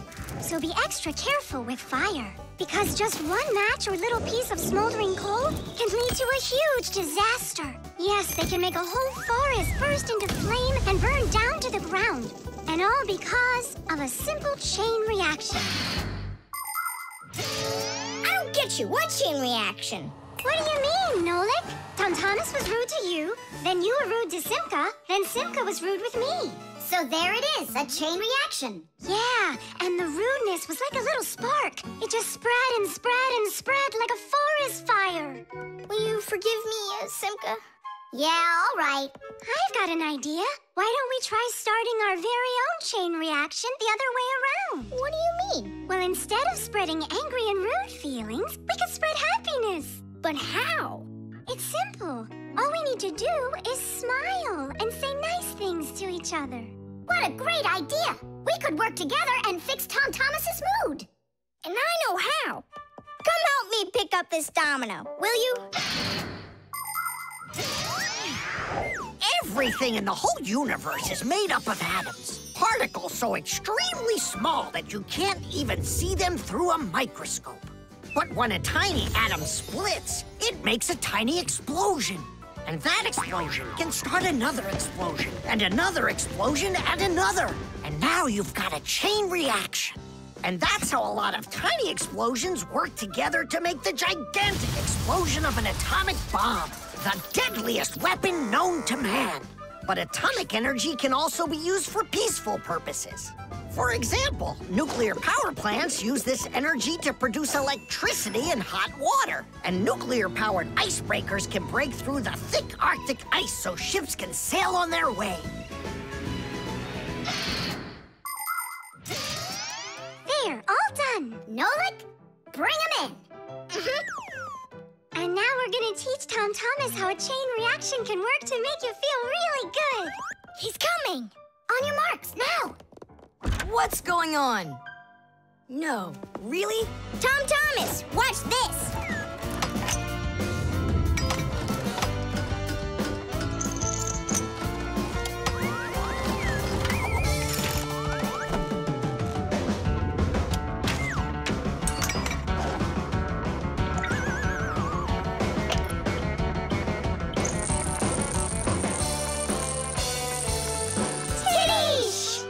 That was so totally awesome! I can't believe what I saw! How did you do that? It was just a chain reaction. What? A chain reaction. The drum. Now, let's turn it on. It's buzzing. You hear it? I would love to. But the only thing I can hear is Nolik's banging. Nolik, what are you doing? I'm rehearsing my solo. Nolik's the drummer in our rock band. Didn't you know that? Why don't you go and rehearse somewhere else if you wouldn't mind? Yeah, all right. I just can't work like this. Nolik, stop it, please. Oh, my head is just splitting. Professor Eugenius, will you come to the laboratory? There's something very strange in there. What? I'm hearing some kind of awful sounds. You are? I think it's a ghost. Back from the dead. Don't you worry about ghosts, Lisa. I'll check what it is. So it's you making the racket. What? I'm just rehearsing. Well, what is it? Don't worry, it's just a piece of equipment rattling. You know what you should do? You should go and practice back at home, my young friend. very hard to make a drum. One way to make it is to take an empty barrel and replace its bottom with a skin made of leather or plastic. If the skin is stretched tightly, the sound can get very bright and loud.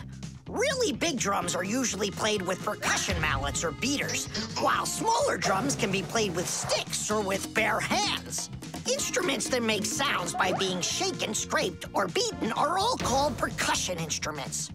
There are lots of different percussion instruments, like the small hand drums that are called bongos, big shakers with handles called maracas, cymbals made out of metal. Now those really make a lot of noise. And there's tambourines, ratchets, and even spoons. That's right! People can make music using spoons as a percussion instrument.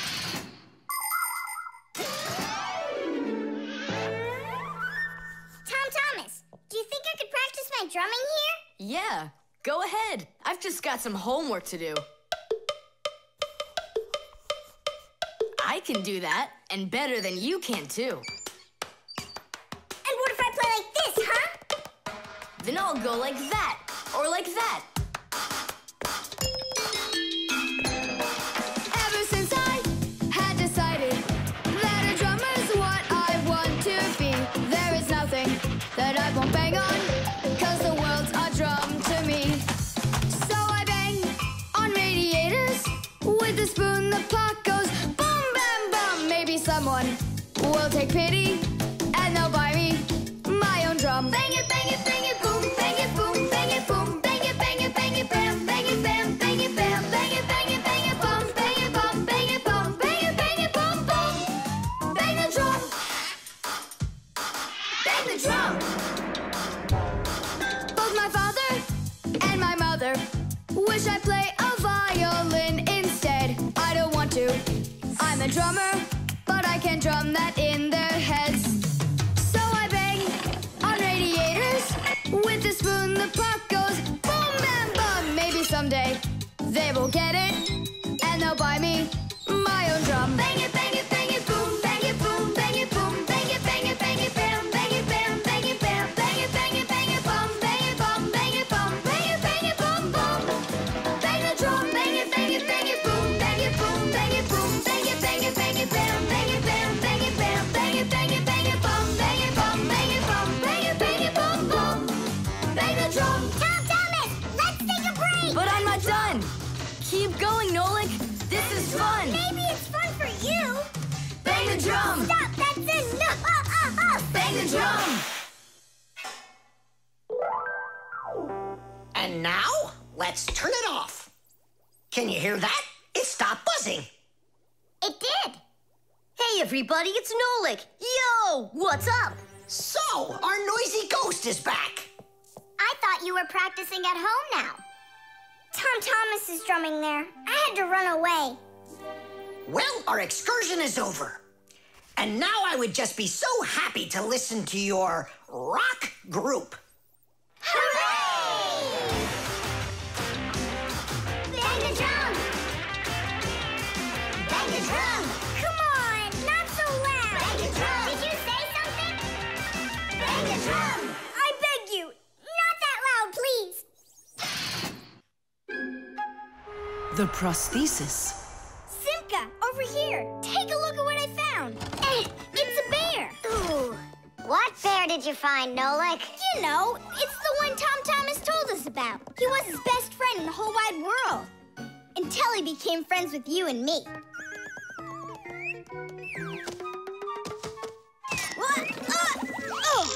Uh-huh. Let's try to wind him up.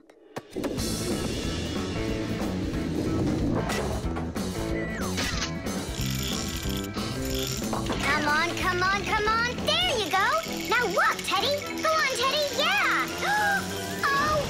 Oh, no. Poor little teddy bear. They ripped his leg and didn't care. We didn't rip his leg. It was already broken.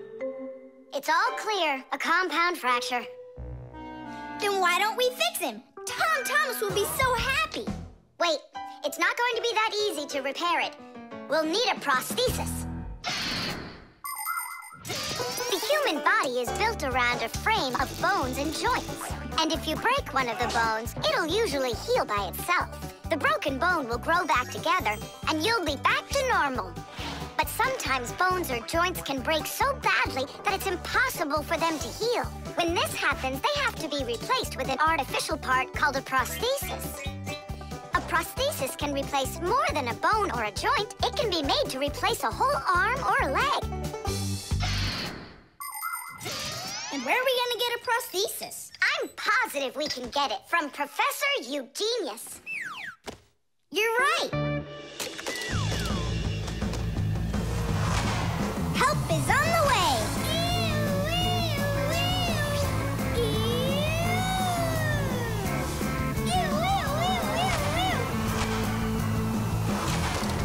Hello, Professor Eugenius. Ah, I'm pleased to see you, dear children. How do you do? Hi there. Professor Eugenius, can you make a prosthesis? What, have you broken something? No, not us. It was the bear. He broke his leg. What bear?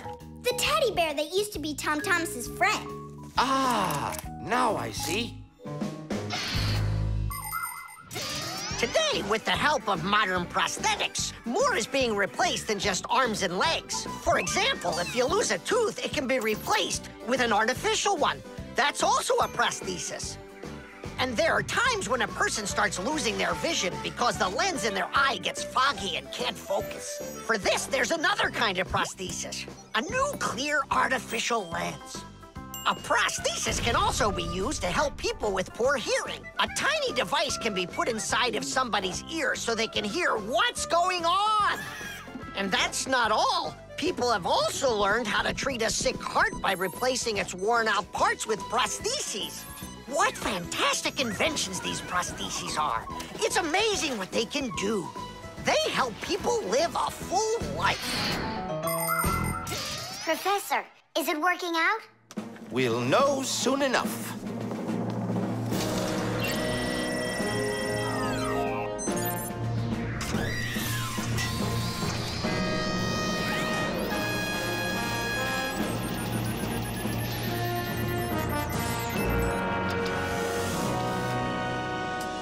Done. Here you go. Thanks so much for your help, Professor Eugenius. Not at all. Take care, kids. In gadgets and devices, our work will never end. Appliances are fickle, they need a loyal friend. At morning, noon, and midnight of every single day. When there is an emergency, you know we're on our way. 1, 2, 3. Inside we'll be all day and night. We fix things right. Well, now this old friend of Tom Thomas's will be just like new, Nolik. Simka, if Tom Thomas makes friends with the bear, then what? Will he stop being friends with us? Hi, everybody. Hi there. Oh, my teddy bear. You found him for me. And you fixed him. Ah, thanks a lot.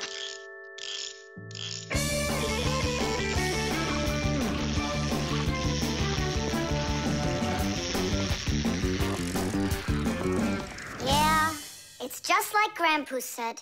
A friend that's old is better than two that are new. Who's new and who's old? Well, the bear is old. And we're new. Nolik, it's not true.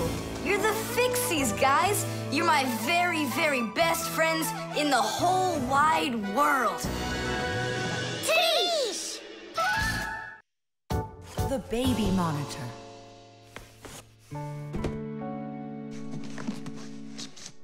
Oh, it's my old baby monitor. On. Check, check. Checking. 1, 2, 3. Checking.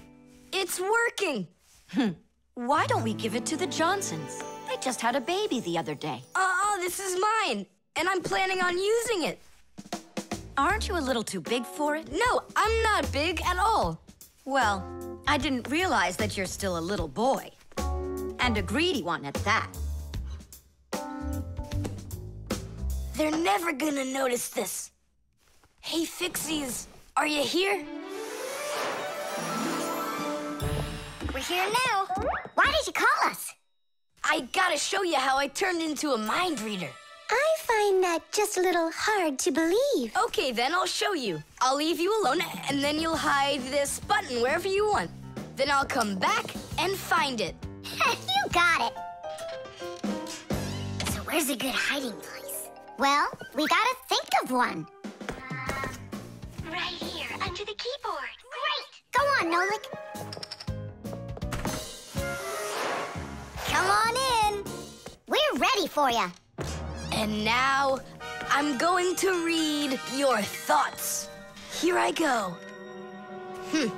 You hit the button here. Look. Ta-da! He really does read minds. Oh, that was a lucky guess. Bet you can't do it again. Well, I bet you I can. We're gonna have to be sneakier. Verda, she's the most beautiful girl in our class. She knows it, too, and doesn't hesitate to use it. She can even be a bit sneaky, like when she needs help with her homework. Then Digit suddenly becomes her best friend. But if she doesn't want to carry her pack-a-mat, she'll say, "Fire, please help me. You're just such a strong Fixie." But all us boys like her just the same. Digit does, and Nolik does, and I guess I do, too. Although, I really like Simka more. Or maybe Verda. Or both of them. I haven't decided yet. Verda can be difficult and even bossy sometimes.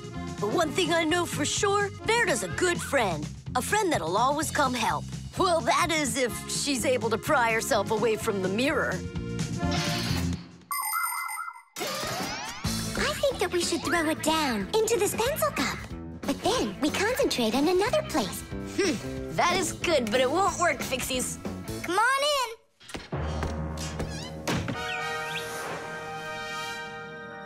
Uh-huh. Aha! It's in here. Tadish? Simka, were you thinking about the cup? No, I swear. And my mind was blank. Then who did, huh? Uh-huh. Tom Thomas, what do you say we go again? As many times as you want. Shh, I know how he's been doing all of this. It's a baby monitor. That's how we can hear what we're saying. I don't get it. A baby monitor helps parents watch over their babies. The system has 2 units that look like wireless telephones. The parents keep one of the units by their side and put the other one in the room where the baby is sleeping. If the baby suddenly wakes up and starts crying, the unit in the baby's room will pick up the sound and send it by radio waves to the parents' unit. Mom or Dad will hear the crying and go and comfort their child. And so he's listening to us now.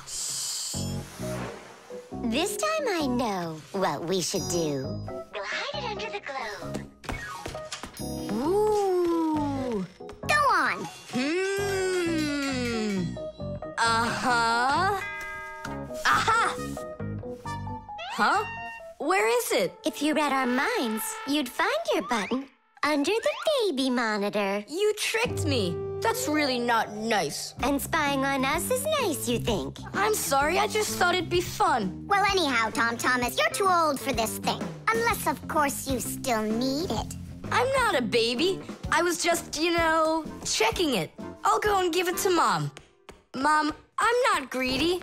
About what? Let's give this monitor to the Johnsons, and this car is for their baby boy.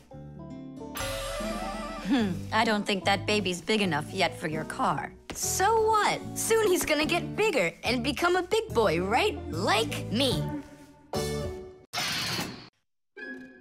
The armor.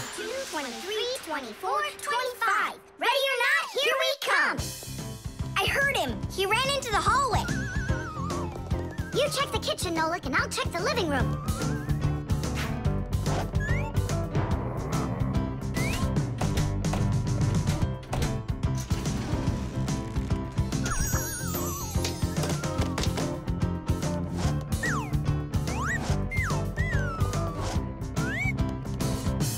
Well, I just don't get it. Where could he be hiding? The office. We forgot to check in there.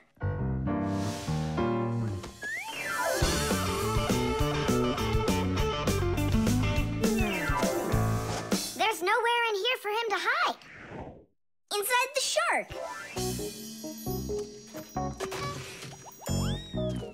Nolik, Tom Thomas couldn't even fit half of himself inside of that shark.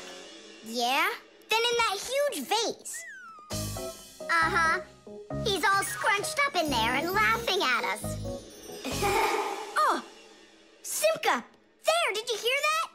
He is in there. There's no one, but I know that I heard a hee-hee. You imagined it. Let's go take a look in the bathroom. I imagined it. It's so stuffy inside this armor.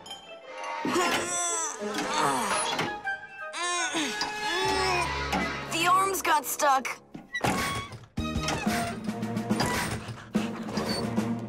Where else could he be? Oh, who is that? Ah! Simka the Knight, he came to life! Well, how much longer are you gonna look for me? Armor is very hard clothing worn by warriors to protect them against swords and arrows. People started making armor in ancient times, but the full body armor that knights wore didn't start until the Middle Ages. The armor worn by knights on horses was heavy. It could weigh 100 pounds, and if a knight got knocked off of his horse, he'd need help to get back up again. By the way, the knights' horses, they wore their own heavy set of armor for protection. Hey, did you turn into statues? Tom Thomas? Is that you in there? Who else? Lift up this visor, I can barely breathe. And how come we should do it? 'Cause I can't. Don't you see? My arms got stuck. We see? You look funny. Funny to you, but now I'm stuck and I can't get out of here. Come on, help me out, please. Great! Chewsocka's just what we need right now. Chewsocka, what's wrong with you? It's me. Hey, stop it.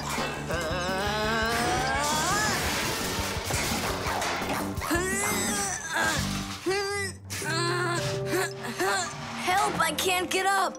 Come on, let's undo the latches, Nolik, quickly.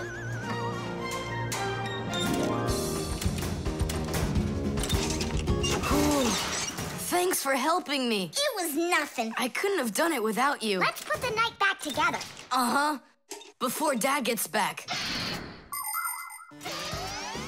Protective clothing isn't just for people who are fighting in battles. Travelers put on special nets to protect themselves against mosquitoes and gnats. And beekeepers wear protective clothes, too. If they had nothing to protect them from bee stings, their job would be quite painful. Without their protective clothing, it would be impossible for firefighters to go into burning buildings and save people. And how could astronauts go into outer space without special clothing? It's freezing up there and there's no air to breathe at all. And that's why they wear a special costume called a spacesuit when they travel. The spacesuit not only protects astronauts from the cold, but supplies them with air so they can breathe. By the way, the Fixies also wear protective clothing so they can stay safe while they work. Well, there. Did we get it right? It looks like we got it right. Only, where's the helmet? Nolik went to get it. Tom Thomas! Helmet delivery! Thanks there, Chewsocka. Whoa there, Warhorse. Calm yourself down. There we go. It's all back in place again. Too bad that your knight looks like a ballerina twirling around. You see, his arm. I can't move it. It's stuck. Here's what we'll do. Give him something to hold.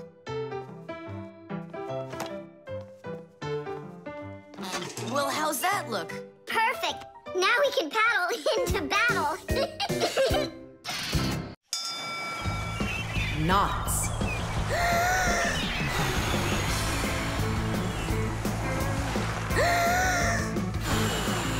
Nolik, there are pirates off the starboard side. Battery, fire!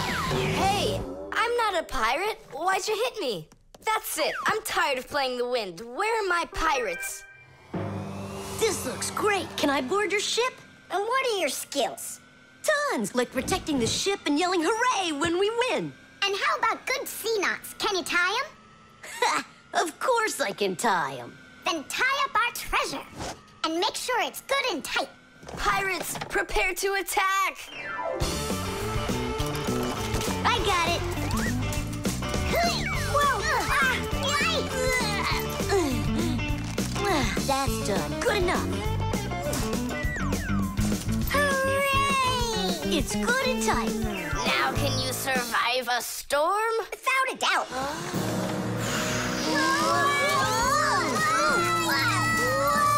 Our treasure! It's sunk into the sea. That was my mom's necklace we sunk. I'll pick it all up, don't worry. No, thank you. We'll manage ourselves. He calls himself a sailor. Go and learn to tie some knots. Try tying 2 ropes into a knot. You think it's easy? A badly tied knot will untie itself before you know it. Here's one way to tie it right. First, cross over the 2 ends like this. Now to finish the knot, you've got to cross them over again. But not this way. It's got to be in the opposite direction. When it's done, it looks like one loop inside another. This kind of knot is called a square knot. And it won't untie as long as you tie it right. And that's just one of the many kinds of knots a sailor has to learn.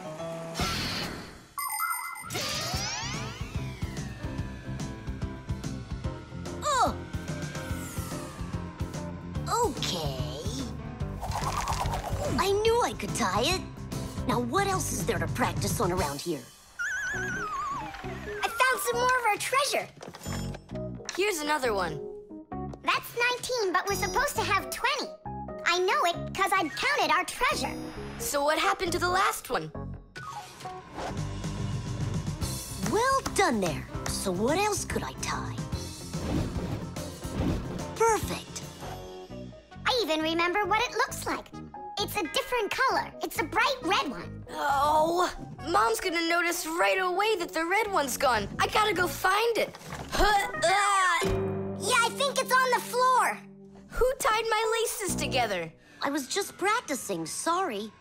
And what else did you tie up to practice your knots? Not sure you want to know. You're funny. Let's go untie them.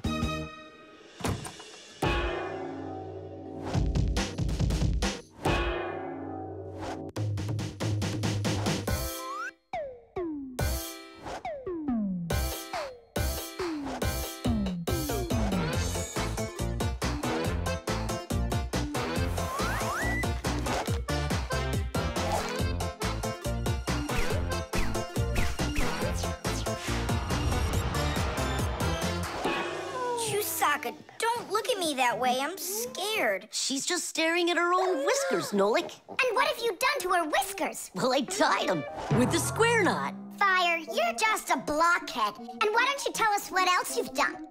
Well, okay. I tied a decoration on her tail. That's where it is. We were looking everywhere for that thing. Fire, go and fix everything you've done. Chewsocka, don't run away. Don't be scared. We just want to untie the knots. Sailors have developed all sorts of different knots. Without them, they couldn't control their sails. But we couldn't get by without knots on land either. Mountain climbers use tightly knotted ropes to help them climb and keep them safe. Fishermen tie hooks to their fishing line using special knots. You can't even pitch a camping tent properly without making a knot. When people sew, they tie knots in the thread to hold it in place. And doctors use knots when they stitch and bandage a wound. And a tie wouldn't be a tie if you didn't tie a knot in it. Sneakers won't fall off your feet. And the laces won't drag on the ground if they're tied with a proper knot. But sometimes things can get knotted up by accident. And that's one time when you don't need to know how to tie knots, but how to untie them. All aboard! Like that. Now the only thing left to do is tie a knot. Should I tie it? Are you sure it won't untie? You're joking. Why don't you go ask Chewsocka if I can tie a knot like a sailor? The barcode. And so, what do we do if we happen to see humans? Hide from them, right? And what if you've got nowhere to hide? Then we turn ourselves into screws. That's correct. We're could it be? Where on earth could I have put it? Oh, I'm such a scatterbrain. Ah, it's Professor Eugenius. There's no need to hide from him. He's our friend. Where has it gone? Did you lose something again, Professor?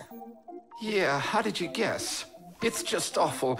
Yesterday I started testing a new iron, and today, it's totally disappeared into thin air. Where could you have put that thing? I've got it down to 2 places. It could be in the warehouse or not in the warehouse. Yeah, that information will help us find it. Or not help us find it. Class, follow me to the warehouse.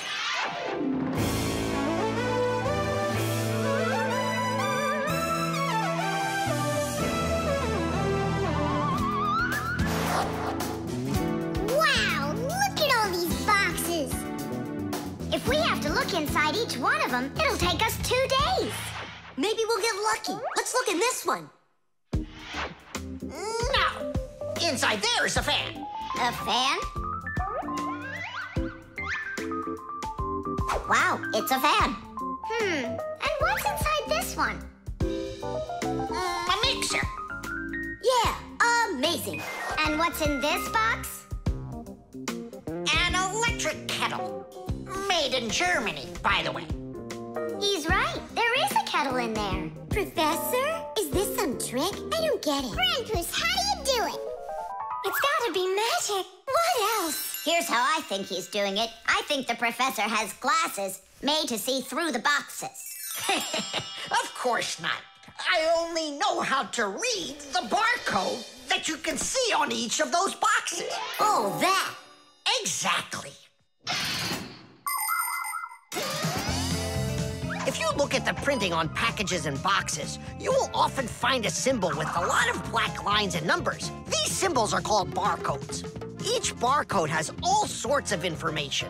What the item is, what country it came from, and even in which factory it was made. With the help of a special reading device, a scanner, it's possible to read all the information the barcode holds. It really is an excellent system for stores to know what they've got. You don't even need a scanner to do it? I can figure out barcodes without one. I'll teach you if you want. Class. Let's see. We're looking for a box with an iron. There. Well, bring in the professor. Today, on almost everything that is sold, there is some kind of mark. For instance, this kind of mark is called a barcode. And this one, a QR code. These marks help us find out a lot of information. Suppose you walk by a building and see a QR code on it. Just point the camera on your mobile phone at it, and information about who built it and when it was built will appear on the screen. Isn't that great? It's a shame not every phone can do this yet. And that's not all. There are also marks that work without pictures. There are electronic chips that can hold information. These chips can be put inside of ID cards or travel passes, and all you need to do is press the card near a reader so it can check if you're allowed to go on through. You just made my day. You found it so quickly. What would I do without you? Huh? Is something wrong? This is not an iron. Whose sandwich is that? Mine. Yesterday I wanted to put it into the fridge, only I guess I put it into my... I just get distracted so easily. Look, we need to think this through logically. If you went and placed your sandwich into the box where the iron should have gone, then you must have put your iron... in the refrigerator! Oh, here you are. Here you are, my new iron. Oh, I looked everywhere for you. Thank you, my friends, once again. There's no need to thank us at all. You're always there when we need help. You've even let us open our own school here in your laboratory. And we don't have to hide ourselves. Yeah, that's because you're so kind and you love Fixies. The fire extinguisher. So, who can tell me, in the home, what is the greatest danger of them all? Chewsocka. Well, dogs are dangerous for us, but what is very scary for us and for humans? Fire! Huh? Where? I was just answering what you asked us. Although your joke was awful, Fire, your answer was actually correct. Nothing can be worse than getting caught inside a house on fire. Don't know much about chemistry, but I can handle circuitry. That's an interesting idea. I have to try it out. And that's why every Pack-A-Mat has a fire extinguisher inside of it. And how do you turn them on? Well, I'll show you at the end of the lesson. Nolik, listen, yell fire. How come? I just want to find out how the professor turns on a fire extinguisher. Forget it, Fire. I won't do it for you. Fire! Huh? Huh? You again. I was joking. It's a stupid kind of joke, and I want you to leave right now. Actually, I should call your parents to discuss this terrible behavior. Fire is no joke at all. Remember, never fool with fire. Of course, you should never play with matches or with lighters. Everybody knows that. But those aren't the only things that can cause a fire inside of a house. So can a stove or a fireplace. And don't forget electrical appliances, like electric burners, space heaters, and irons. If you act carelessly around any of these appliances, they can cause a fire. And we should never forget to take extra special care with sparklers, candles, and fireworks. Sparks can jump off of them and set fire to highly flammable things like paper, wood, or cloth. So, what do you do if a fire suddenly breaks out? That's right. You call the fire department by dialing the number for all emergencies, 911.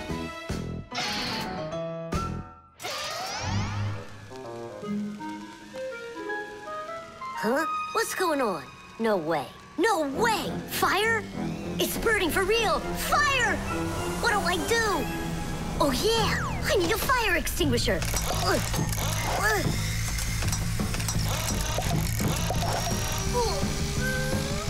Where are you? And that's how a Pack-A-Mat can become a fire extinguisher. Do you understand? We understand.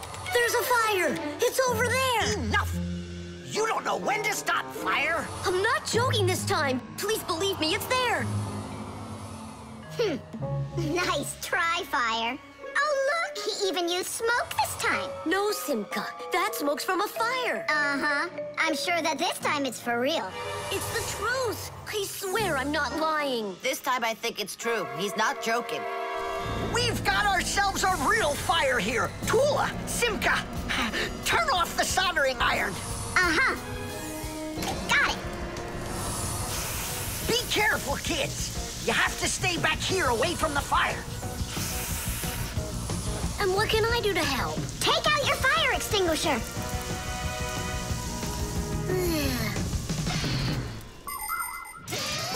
Long ago, people used to put out fires with just water or sand.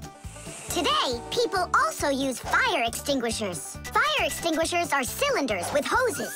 They're usually painted red, so they're easy to see. The cylinder is filled up with a special powder, or foam. If someone needs to put out a fire, they point the hose at the fire, pull out the safety pin, and squeeze the handle. The foam or powder shoots out of the extinguisher and puts out the fire. Our fire extinguishers are just too small for this fire. We have to find Professor Eugenius to put it out. I already did. All right, where's the fire? Ah. Ooh. Hooray! We put out the fire! You Fixies are just the greatest. Thank you. You saved the whole laboratory. Not at all, colleague. If not for you Fixies, I can't even fathom how this could have ended. And what I'm wondering is how the fire got started at all. Fire? I had nothing to do with that. Yeah, sure. Then who was yelling, fire, fire? You know what? Maybe it was you that set the fire. Well, if that's what happened, don't even think about coming back to school without your parents. Colleague, wait. It's all my fault. I didn't turn off the soldering iron. Forgive me. Now we know whose parents the school should be calling. GPS.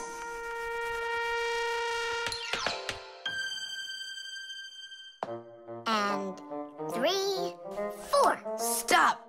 Who goes next? I'm next. 5. 1, 2, 3. 3. And... Wait, I gotta choose a route. Should I go here or there? Choose already. Nolik, what are you doing over there? Nothing at all. Just waiting at my place. Good, and don't get off it. Wellfire? What was that? The alarm on my Fixie tab. Oh, our lesson's about to start. Hurry! What about the game? Later!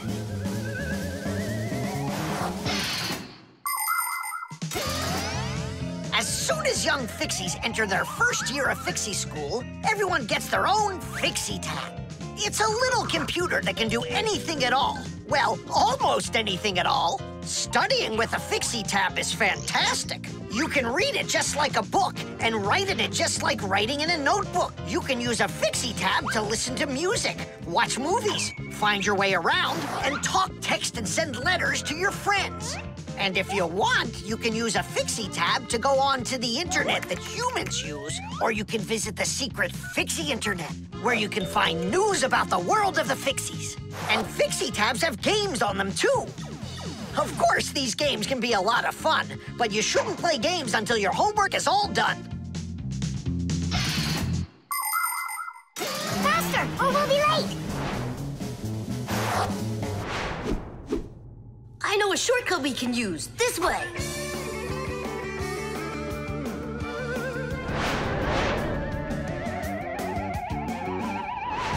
Now which way do we go? I need to remember the route. I think it's this way, or it could be that way. Well, which is it, this or that? I have no clue. Uh-huh. So what's our plan? We'll go back and start again. We flew in from there, right? No, I think it was there. That's not how we flew in. It was there. I think we're lost in here. Uh-oh. Nolik, stop the panicking. I only went uh-oh. I'm not panicking yet. It's your fault, Fire. I know a shortcut. Go this way. How are we gonna get out of here? How do I know? All I know is that we're late for our lesson. Thanks to someone. It wasn't on purpose, I swear. Now Grandpa's will punish us. What's going on? Well, I think I found a way to get out. Which way? Right here. I forgot that inside of my Fixie tab is a GPS navigator. Class. What's a navigator?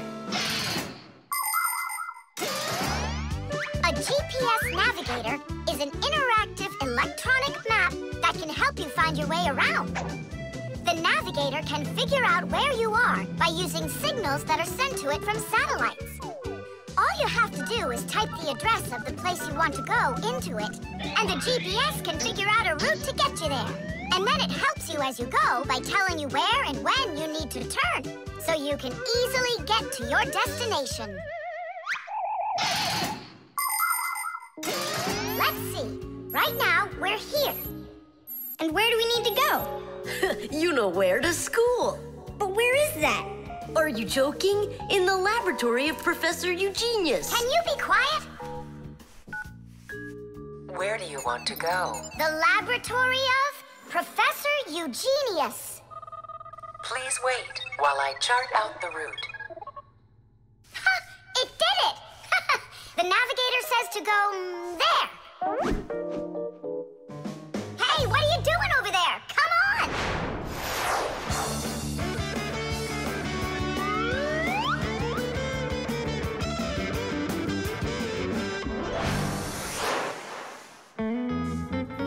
And if you happen to go off route, the navigator will give you a different way to... Well, you finally made it. Unfortunately, you missed an important lesson today. We got lost. Forgive us. In case you're wondering, we were studying navigators. And you know what? We just used a navigator to get here. Yeah, It showed us the way we had to go. Well, that's certainly quite lucky for you, because now you don't get an F. But from now on, kids, you have to get here on time. I promise you that. Because now we know where to get our shortcuts from. The bee. Tom Thomas! Hello. How come you're eating jam straight from out of the jar? Because it tastes so good. Oh, a bee!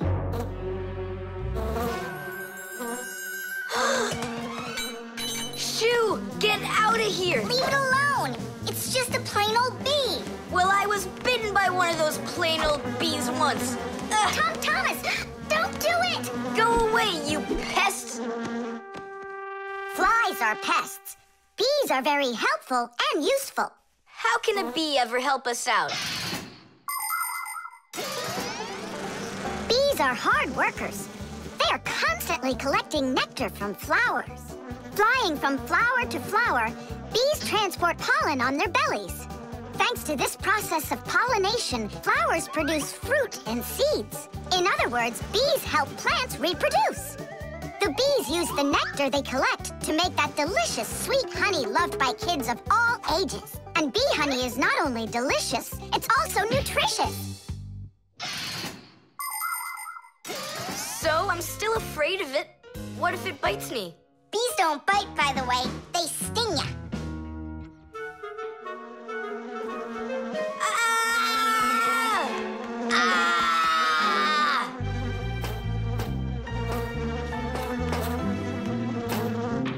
Well, now I'm gonna show ya. Don't! The bee's the one who should be afraid. You tyrant. Yeah, you let it go, tyrant. Why are you calling me names? Who's stopping her? She can fly away if she wants. We need to show her the way out. Well, how? Here, little bee. Fly this way. Why don't you try going? Then what can I say?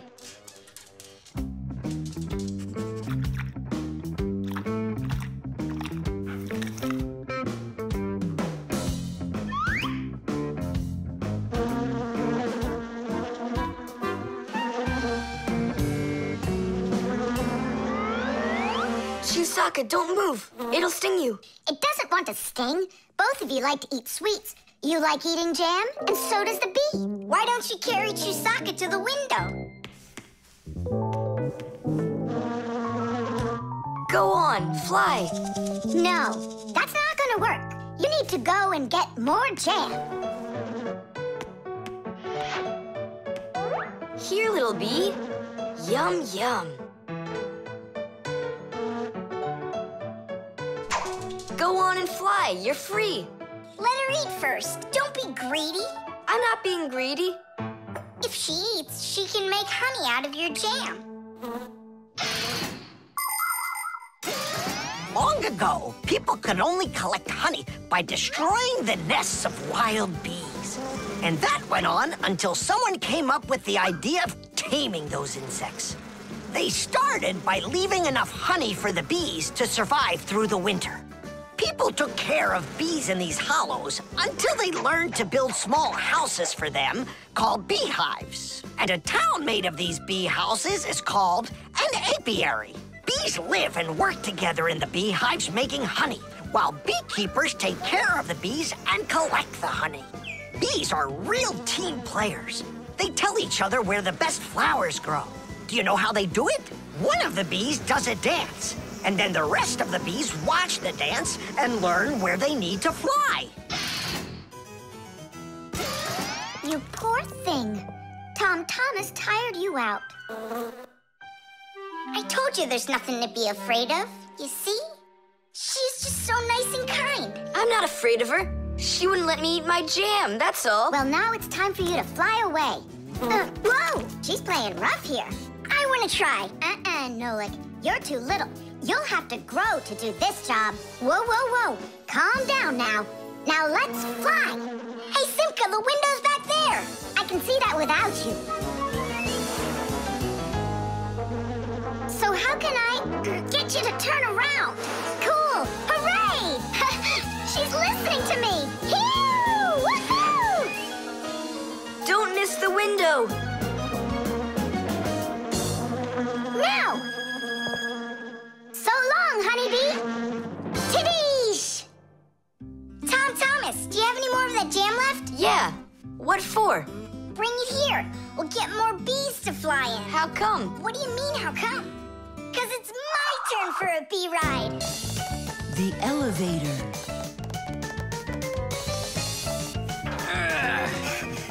Papu's Marcia, we gotta hurry. How come? Tom Thomas is going to see the circus. And what? We want to go with him, can we? The answer's no. Just you kids without supervision. Who said no supervision? His parents are taking him there. We'll be careful, don't worry. They won't even notice us. Well, if Tom Thomas's parents will be there... Hooray! We can go! Wait a second. I didn't even say yes yet. Yeah. Simka and Nolik, where are you? We gotta hurry up. Tom Thomas, it's time to go. I'll be right there. We're ready. Climb into my hood. Ha! I know who's going to the circus today. Whoa! Huh? What just happened? I think that the elevator broke down. Don't you worry. Emergency operator. We got stuck in the elevator. Understood. Please wait. We'll have the elevator fixed within the hour. That long? That means we won't get to the circus on time. Tom Thomas, we'll go get Papu's and Marcia. I'm sure they can fix it. People need elevators to help them get to the upper floors of tall buildings. When someone steps into an elevator and presses a button, the elevator's electrical engine starts up. It pulls the cable that is attached to the elevator cabin, and the elevator goes to the desired floor. The cable hangs over a wheel, and it usually has a heavy counterbalancing weight attached to the other end of it. This counterweight balances the elevator and helps the electric motor do its job.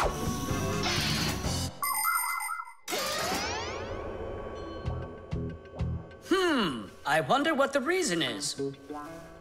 I think I see something over there that got stuck. Looks like you found the reason. We gotta go and fix it now, or we'll never get to the circus on time. You know, we can just have it right here. Ladies and gentlemen, presenting the Fixie Spectacular. And now your attention, please, on the high wire.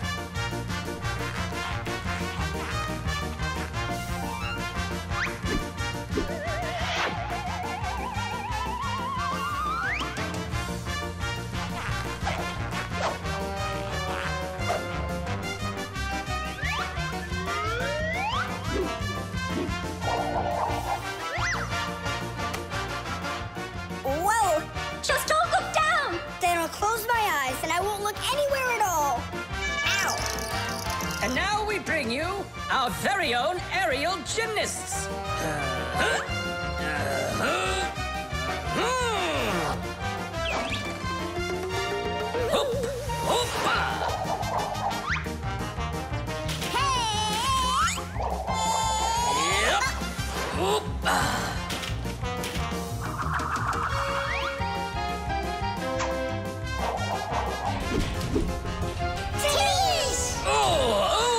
Tadish!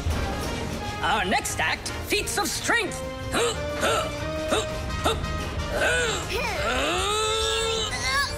won't come out! I know how to fix it. With a death-defying circus act. Point your eyes up. Marcia, where are you going? Up to the electric motor! Do you know the right way to behave yourself inside of an elevator?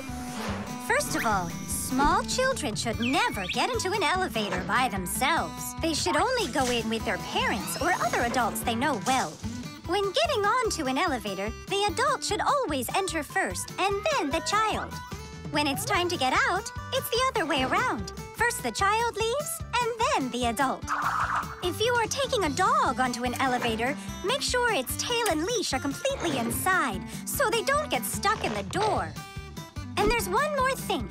If the elevator suddenly stops for some unknown reason, don't try to break out of it yourself. Press the button that calls the emergency operator and wait for help from the elevator repairmen. Or the Fixies. I reached the motor! Turn it on! Oh, they fixed it. That was quick. Now we'll make it on time. There was no need to worry. Stop! It's way too high. Tom Thomas went to the circus without us. There's no need to get that upset, Nolik. Our circus is as good as theirs. Right, Papoose? Of course it is. Thank you. Thank you, to who? What do you mean who? The elevator repairmen. Batteries. Oh, my little lemon, just you wait. One day you'll be a strong and splendid tree. She's talking with a flower pot. Oh, you scared me. Do you like it? Like what? My seedling, don't you see? It'll grow into a huge tree. And there, amongst the green leaves, will be beautiful yellow lemons. Class! From that thing? Lemons? Oh, yeah. It'll grow into a tree. All it needs for that is to gather energy. Get energy from where? From our sun. The sun? It'll be so slow. Oh, batteries would be faster than the sun. Batteries? I really don't think so. Tula, do you know how much energy they have? Let's just bury a bunch of those batteries in here, and you'll be watching your lemon plant shoot up into a tree. Are you positive? Absolutely. And where can we get the batteries? Over there. Professor Eugenius has a whole box full of them.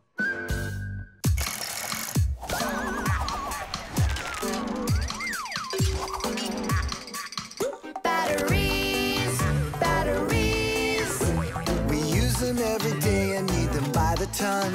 Batteries, batteries. They give power to appliances so they can run.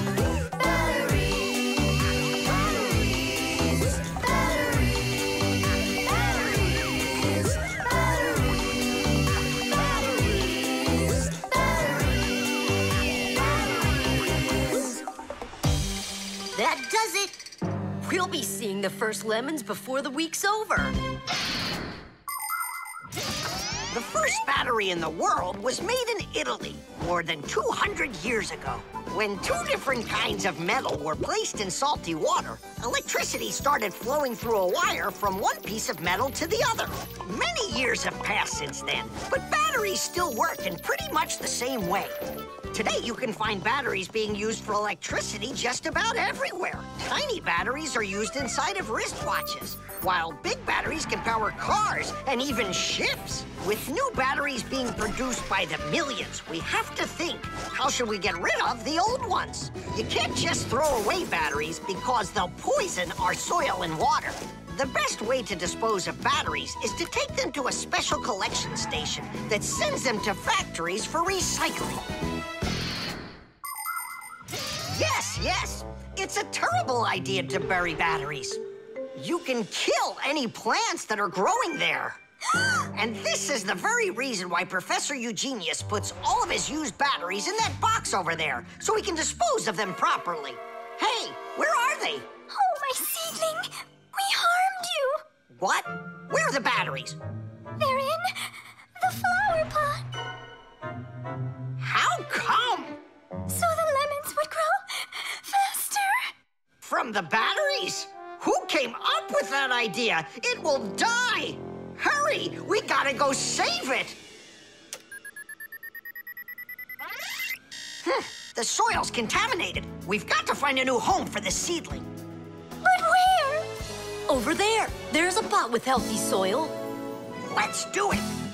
Batteries, batteries. They come in different sizes, shapes, and colors too. Batteries, batteries. Could be yellow, might be green, or maybe red and blue. Batteries, batteries, batteries, batteries, batteries, batteries, batteries.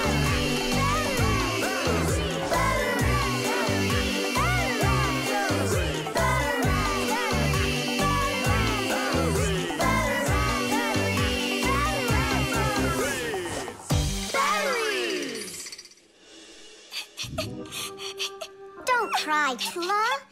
The seedling will be perfectly fine. It will grow big and strong with branches full of beautiful lemons and oranges. And watermelons. It's a lemon tree, Fire. Will you ever stop going too far, like with the batteries? Well, anyhow, batteries are cool, right? Look how many appliances can't work without them. You're right. Appliances can't work. Look, the seedling's coming back to life. It really is. Tula, tell us, isn't it splendid? Splendid. The manipulator.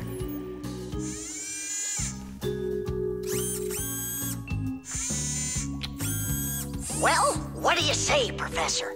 It couldn't be any more accurate. Our manipulator works just perfectly. Good! So that means that we're free to go. Great. See you later.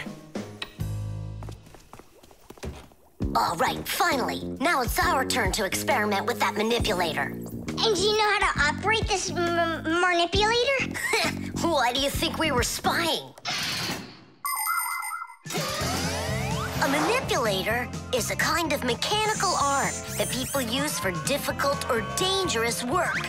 To control a manipulator, humans use a remote control or a joystick. The operator gives the command, and the mechanical arm grabs and moves the load. Some robotic manipulators don't even need to be steered by an operator. They're controlled by computers and can work without people being there at all, even on the moon.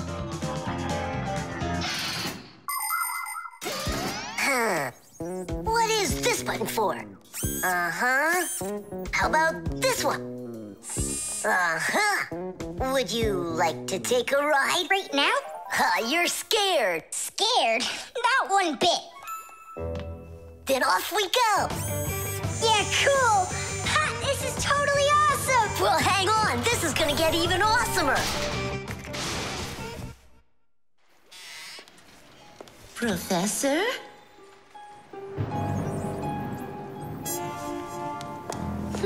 Strange. What made this ladder just fall over? Ah! Am I crazy? Or is someone here? Oh, calm down. Calm down now. Poor Elisa. Yeah, you're completely overworked. Whoa! Ah! Who's here? Achoo! Hang in there, Nolik. I'll get you out of there.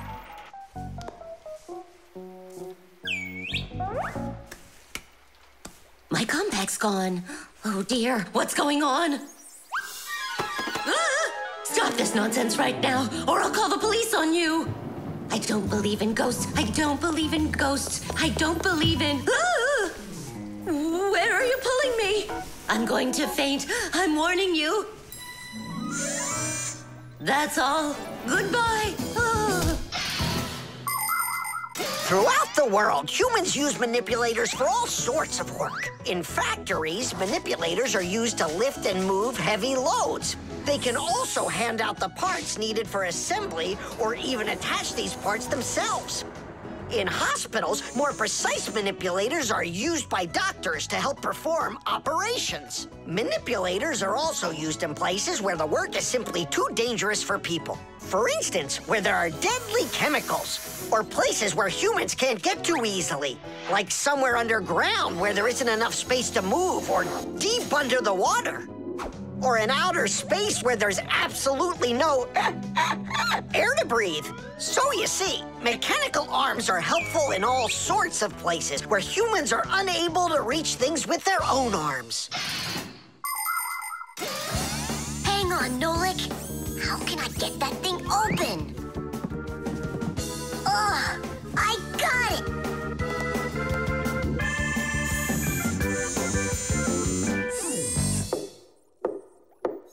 Yes? Who's there?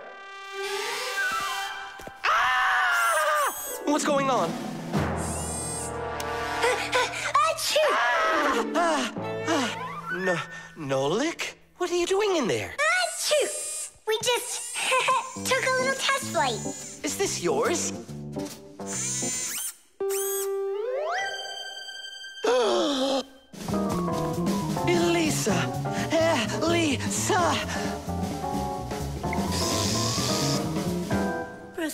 you genius. I was attacked by a crazy arm. The manipulator. It's your imagination. Look, it's come back. Stop, I'm telling you. Professor Eugenius, it heard what you just said. Calm down, it's okay. It was a little malfunction, but I took care of it. You are just astounding. And don't think that I'm through with you. With me? With you? No, with the manipulator. Let's go, Elisa. Yeah, let's go, Professor.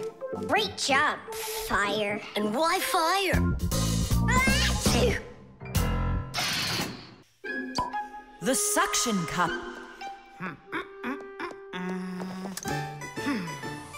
Where's Professor Eugenius? Did you see him? Not yet. Strange. He told me he'd be here today to conduct some tests. Rampoos, right here under the glass. There's a note. Dear friends. That means the note's for us. That's because Professor Eugenius can always count on us. I'm off for a conference today. So what should we do? While I'm away, please keep an eye on each of my tests. There's the wristwatch. And where is it? It's right there.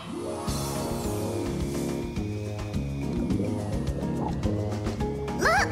How come the watch is in the water? So the fish can know what time it is? Nolik, don't be silly. This is the test he made for the watch. You see? It says water resistant right there on the back. That means that water shouldn't get inside of it. I see. So the professor needs to check if it will work underwater. Understand? Yep, I got it. The watch is working. So now, the doorbell test. We'll go look. It's over there.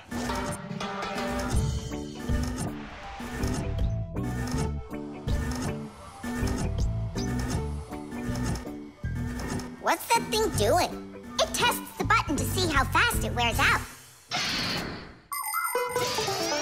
To check the quality of appliances, toys, sporting goods, or just about anything, they need to undergo serious testing. Take, for instance, telephones. They need to be tested with both heat and cold because they have to work in places as hot as Africa and as cold as the Arctic. Computers are tested to make sure they can be shaken and rocked, too. That way you can be sure they'll work on a desk at home, or outside in the park, or while you're taking a ride. Different kinds of products need different kinds of durability tests. For example, athletic shoes and car tires are rubbed and squeezed over and over to see how long they are going to last. Yes, testing's very important. Without testing, a machine or appliance could let you down at the very worst moment. If guests come to visit once a week, and once every month a hooligan comes, pushes the doorbell and runs, then I figure this doorbell will last right around 400 years. That's long. The doorbell is still working. That's very good. And also, What? I don't know. We need to turn the note over to read the end. But how? Oh, raise the glass, that's all. Hup, hup, hup.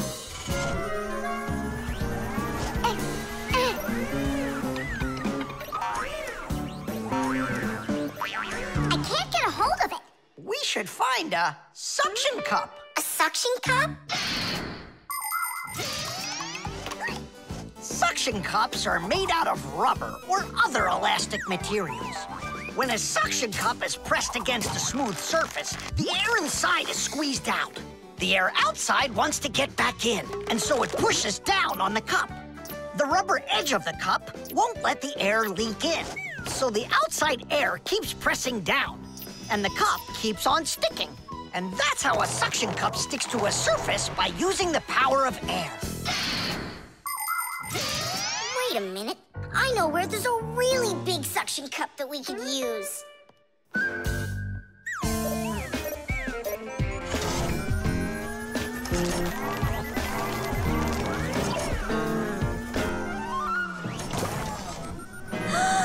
That's a huge suction cup, Nolik. Steady. Well done, Nolik. Only we need to hurry before air gets under this suction cup and it unsticks. My suction cup will never unstick. Well, let's see. it says here. Simka, you'd better hurry! And make sure nothing gets broken here in the laboratory while I'm away. Huh, and what could get broken around here? Ah! The glass! Look out!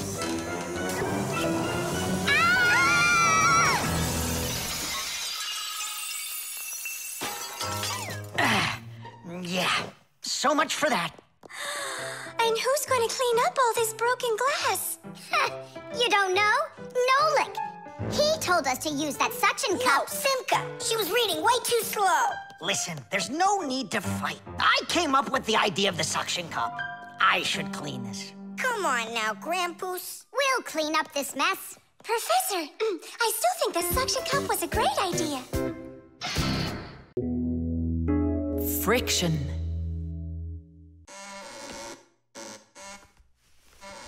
Oh, Thomas, that door of yours squeaks terribly. Yeah, and it's not easy to open either. Well, that's because the hinges are rubbing. That's why your door is not working right. How can I fix it? Just reduce the amount of friction. How? With some oil on the hinges. I can do it for you because I've got a pack-a-mat. All right. Simka, can I help you? Sure you can. Wear the pack-a-mat, all right? Friction is the force that tries to stop something from sliding or rubbing smoothly against something else. Rubbing can make things wear out quickly if there's a lot of friction. If you want less friction, you need to put something on the parts that rub against each other, like oil. There are special kinds of grease used to keep clocks and wheels turning smoothly. And for skis, a special kind of wax can be used to make them go even faster. That's it. Now the top hinge. It's all done. Go ahead and check how it's working. It's not squeaking. I told ya. You guys are the best. I gotta go. Go where? I'm gonna go sledding. Maybe you'll take me with you? Sorry, Nolik. You don't have a sled to ride on. I'll see you later. Simka, should I grease the saucer? What for? It'll slide down the hill just the way it is. Ah, okay then. Wait here for me, Nolik. I'll be back real soon with a surprise for you. Yeah, oil slippery. I know what I'll do.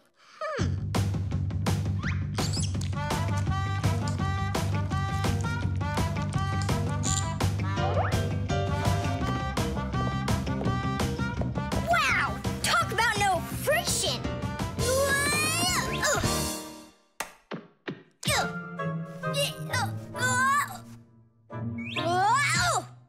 Hey, anyone? Help! Help! Simka! Nolik, are you all right? Just stay where you are. I'll be right there.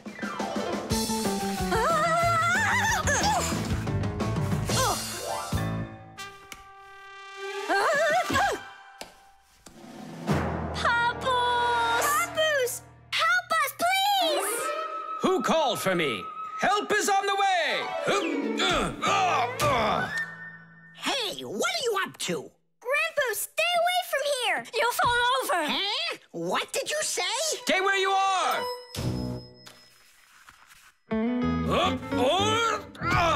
What happened here? I poured some oil on the table. Why'd you do that? To reduce friction. That's brilliant. Nobody move. I know exactly what to do.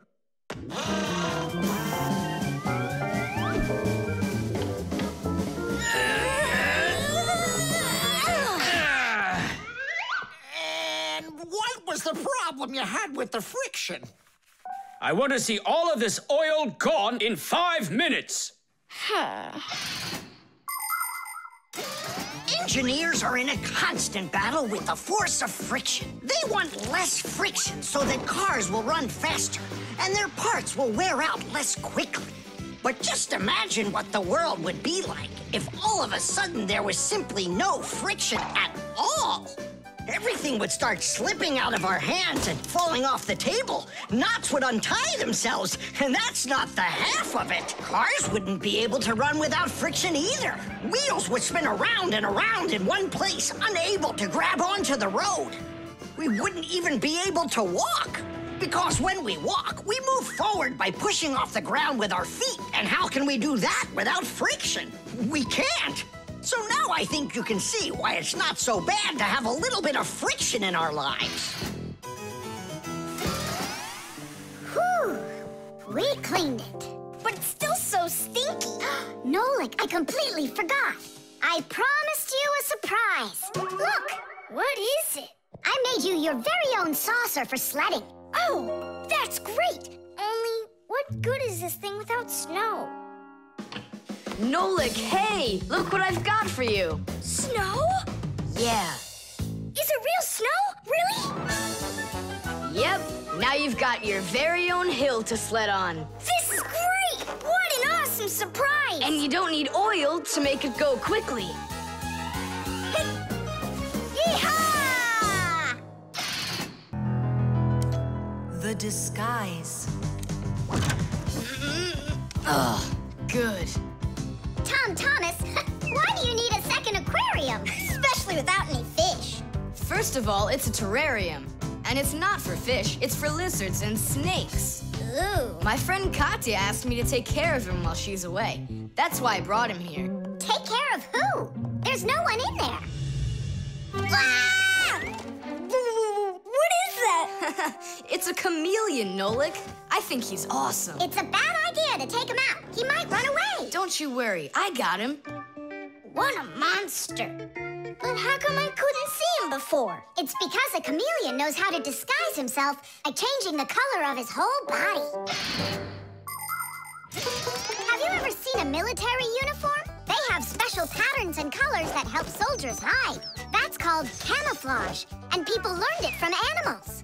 For instance, a caterpillar can look like a twig, and a seahorse can look like a piece of coral. An ordinary gray rabbit becomes white in the winter, so a wolf will have trouble finding it in the snow. But the champion of camouflage is the chameleon. This master of disguise can change its color in just a matter of seconds. Hey, Tom Thomas, where'd your chameleon go? Oh, it disappeared. It didn't disappear, it camouflaged.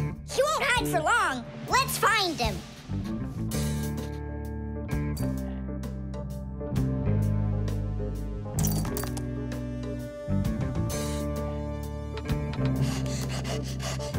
Chewsocka, have you seen the chameleon?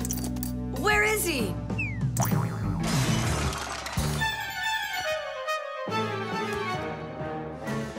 Do you see him?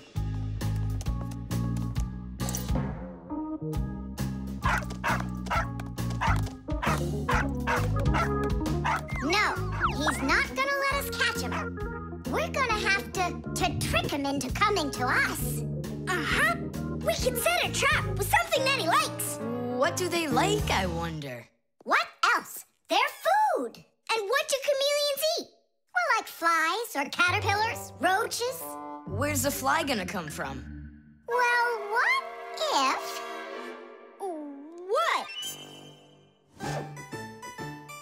Oh, Simka, just you wait. I'm gonna get you. Hey, we've gotta help Katya. You don't see the caterpillar complaining. Quiet. Nolik, you start buzzing. Buzzing? Yeah, like a fly. Yeah, and flap your wings, too.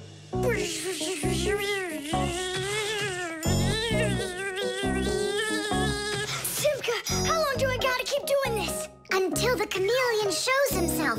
Just keep buzzing.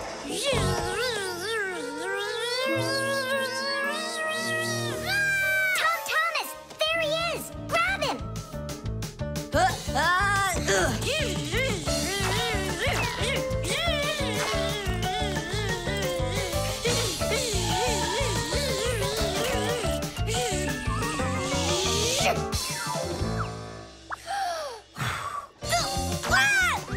Let go of my brother. Tom Thomas, quickly. I've got a hold of him.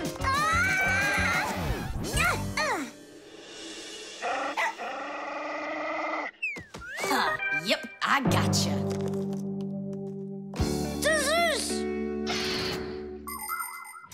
In the army, army, they use camouflage all the time. They use nets that look like bushes, paint their tanks in colors that make them blend into their surroundings, and even fly in special planes that can't be seen by radar. They do everything they can to disguise their location. But it's not just the army that uses disguises. Photographers camouflage themselves to take pictures of wild animals. People use makeup to camouflage their blemishes. And artists, they disguise old walls with bright, happy pictures. And people just love to put on masquerade parties where they disguise themselves in costumes and masks. And of course, Fixies have their own great disguise. Remember? Well, what is it? Now he won't run away. So, Mr. Master of Disguise, what are you gonna say now? If only I could disguise myself that well. Nolik, what are you talking about? You know how to disguise yourself 100 times better than him. Ah, you're right. Hey, Chameleon, look and learn. Here's a real disguise.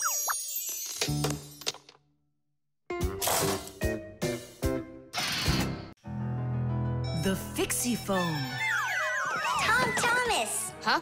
Try to guess what we have with us. You guess what I have.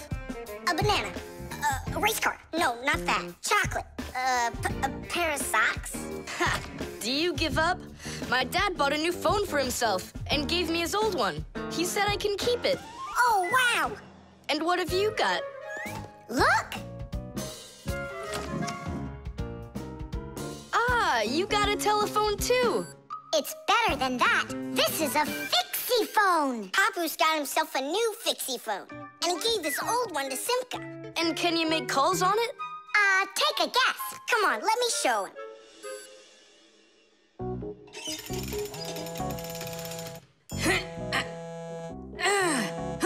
Hi there, Papoose.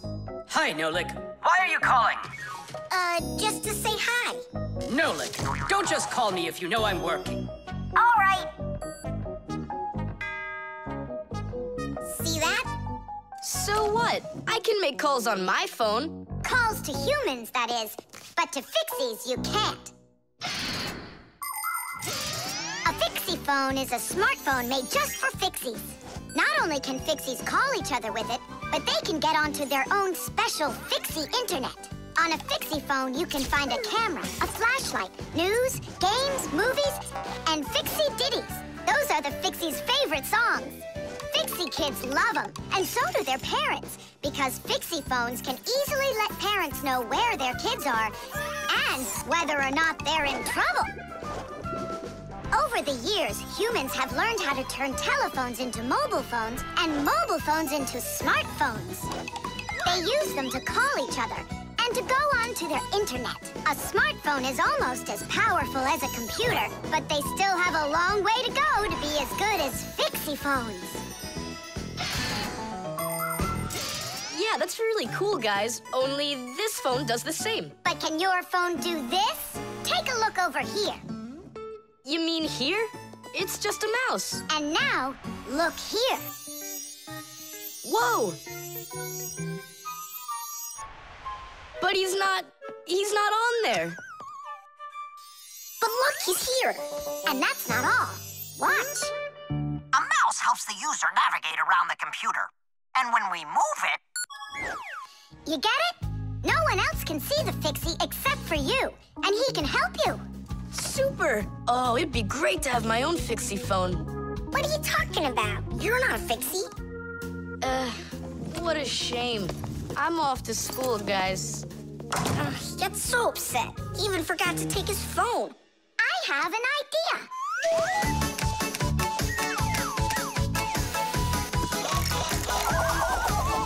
My smartphone's my best friend. I love to hear it beeping, so I keep it by my side even when I'm sleeping. Bing bong all day long, bing bong all day long, bing bong all day long, even when I'm sleeping. With my phone I play alone. I don't need my brother. Soon they'll make a brand new app to replace my mother. Bing bong all day long, bing bong all day long, bing bong all day long, to replace my mother. Check my mail, send it text 1,000,000 times an hour. I forgot to plug it in, now I'm out of power. Bing bong all day long, bing bong all day long, bing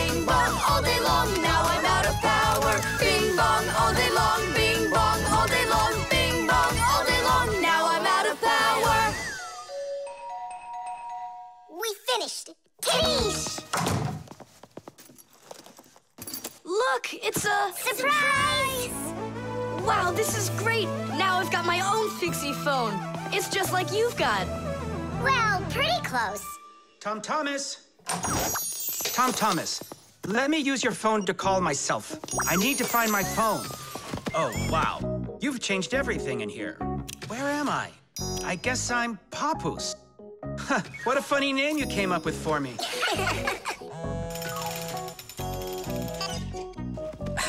Nolik, just stop. I don't have time for your fooling around. What? Who is that? That's, not Nolik. Who is this? Do you know who I just called? Does anyone know who this phone belongs to out here? Oh, your mother found it. I'm coming. We'll fix those numbers later. Ugh, Papoose is gonna really give it to us. Give me your phone, Tom Thomas, and I'll delete all the Fixie's numbers from it. But how can I call you up then? Why would you have to call us? We're always close by. The shadow play. Oh, hi there, Tom Thomas. What are you doing here? I dropped a paper clip. Give me some light. Huh. What's so funny, huh? We're trying to help you out. You've got funny shadows, that's what. Hey, check this out. It's an eagle. And Simka is a goose. She looks more like a moose. I do, huh? All right, and take that. You're like real actors performing in a show. Uh-huh. Actors playing a theater, you know. And we're just under a bed. And so what? How about we make our very own theater? A theater with shadows. Class! Tom Thomas, we need a piece of paper, a huge sheet. It's really quite easy to make your own shadow theater. You can make the screen out of a white sheet or a big piece of paper. Next, make sure the room is dark and shine a desk lamp at the screen. Now, to make the shadows, just put yourself or a cardboard cutout between the lamp and the screen. Your shadow or the shadow of your puppets will come to life. But make sure that the audience sits on the other side of the screen. The play will be much more magical for them from that side. Tom Thomas, light. Oh, wow, Simka, you look totally like the real Red Riding Hood. Hello, dear granddaughter. Hello, dear grandmother. Grandmother, what very big eyes you've got. The better to see you with, my dear. Nolik, come on, we're rehearsing. The wolf's voice is funny. Grandmother, I never noticed what very big teeth you've got. They're so much better to eat you with, my dear. Yum, yum, yum, yum. Let them out, wolf, or I'll get them out, myself. Ha ha, you'll stop me with that little stick? Hey, that's not in the fairy tale. But in the fairy tale, it's a normal hunter. And what do you think I am? Look for yourself. You're way too small to be the hunter. Fine, then go do your play without me. Well, I guess I'll have to make the hunter out of paper then. That's all. Take a break. I'm really thirsty. She was so salty, that grandma. Nolik, don't be upset. The wolf is huge and I'm so little. Then let's make you bigger. You see? Now you're bigger. Yeah, you're right. And if we go back here, then I'm even bigger. Now you know. If you go back here near the lamp, your shadow will get bigger on the screen. Class! There are just so many different kinds of theaters in the world. In the dramatic theater, the actors speak the lines of the playwright. At the opera, the actors don't speak their lines. They sing them, accompanied by an orchestra. And here at the ballet, the performers don't speak or sing their parts. Here, the story is told with dance. There are also theaters where the performers are animals. In an animal theater, you can watch performances by cats and dogs, or goats and pigeons, or even bears and seals.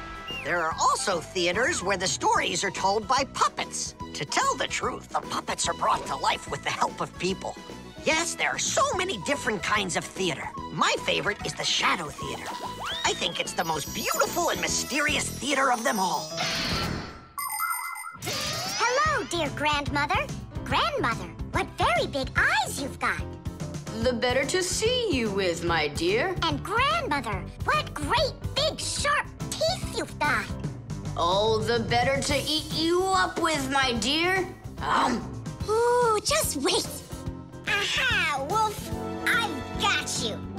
The hunter looks so strong. You're a hunter? Then where's your gun? Why do I need a gun? You're so tiny I could use a fly swatter. But I'd rather do it like this. Like what?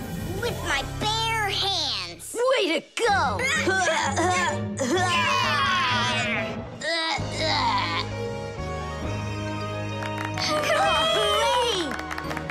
Splendid! Who was your favorite? Mine was the grandmother. Well, I think Red Riding Hood was the best. For me, the hunter. He was so mighty and so fearless. And for me, the special effects. The level. Tom Thomas, I'm really sorry. The movie this weekend, I have to cancel. You do? I need to go to Africa for work. I leave tomorrow. Oh, cool. You think I could go with you? To Africa? Can you even find it on the map? Africa. Here we go. No, you're still too little. When you grow as tall as the top of Africa, then I'll take you with me.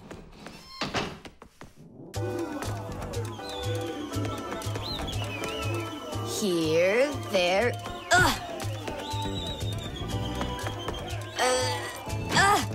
Tom Thomas, what you doing down there? I want to know if I'm as tall as the top of Africa, or not. Well, do you know your height? Okay, then let's measure you and mark how tall you are. You just need to hold the book, all right?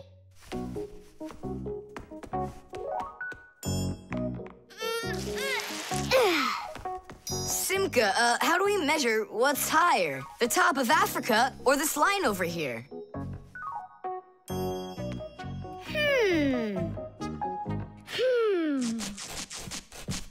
It's a tough one.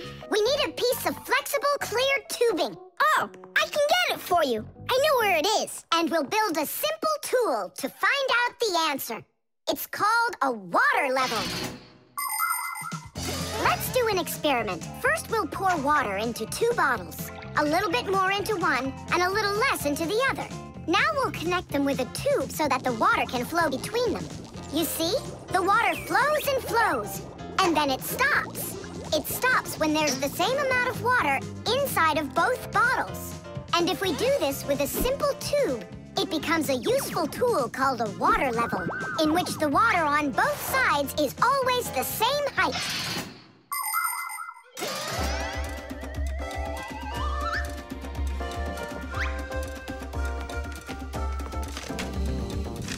I'm gonna watch the water level on this end, all right? Be careful how you lift it, or the water can get out. Nolik, what's going on? The water inside the tube is even with the line. There you go, Tom Thomas. Where the water is right now is how tall you are. And? Well, it looks like Tom Thomas isn't quite tall enough for Africa. What if we hold the tube a little higher? You can try if you want, but the water's gonna stay where it is. See? The water level on your side always stays the same as on the other side. I'm not getting that tall for a while yet. And what if we just lower the map a little? That wouldn't be honest. But it would be clever. There are a lot of great proverbs, but my favorite one is measure twice, cut once. And to measure things right, you need measuring tools. The simplest one is a ruler. With its help, we can find out the length of an object. A watch can tell us how much time has passed. A speedometer shows us how fast we are moving, like in a car or on a bike. An electric meter keeps track of how much electricity we are using. A decibel meter can tell us who is screaming or stomping louder. And a beam compass is used to accurately measure the size of a coin or a hole. We couldn't get by without wonderful tools like these. If we didn't measure the things we are building carefully, everything around us would just come loose and fall apart. Uh-oh. Dad! Dad! Look, Dad. That's strange. Looks like you are a little taller. Does that mean you'll take me with you? Yeah. Are you ready? Yay! But everyone who goes to Africa has to get vaccinated. You're okay with that, aren't you? I need vaccinations to go? Are you sure? Yeah, there's one against malaria, tsetse fly, crocodile bites. Altogether, there are 10 shots. 10 shots? Yeah, 10. Oh. Dad, you know, I was joking. After you left the room, I moved the map down. Okay, I see. And I was joking about all those shots you need. What? You mean you don't need to get shots? You gotta, just not 10. So how many? 9 of them. There's no vaccination anywhere to stop a crocodile from biting you. The stain.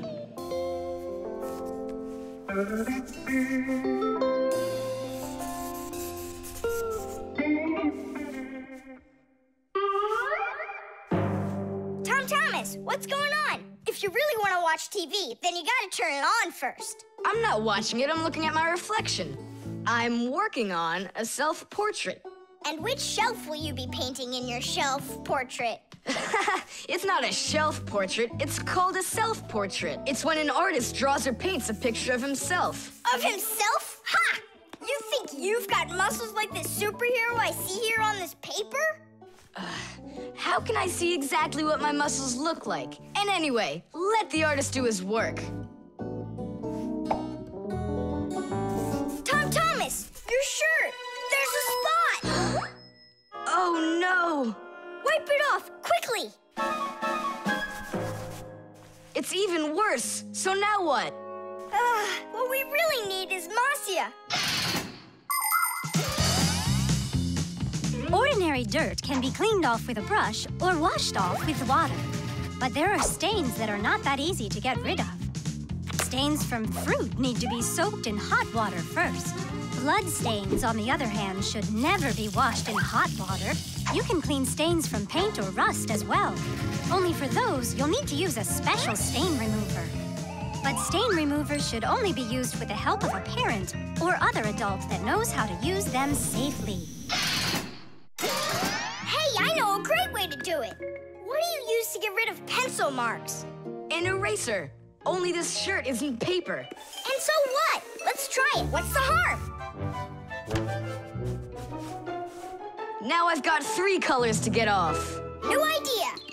We should paint over it with this correction pen. With whiteout? Yeah! That was a bad idea. Now I got it. You have to use some water.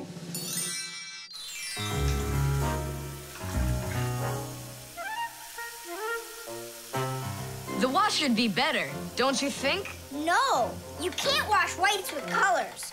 And you've got a white shirt with colors all over it. Then how about if we try some more water? How much more can you use?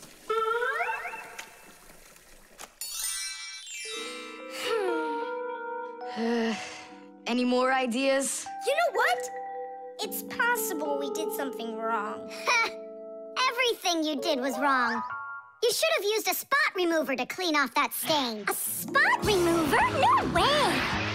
Oh, take a look at it, Simka. I think it's marvelous. They painted that white shirt so nicely.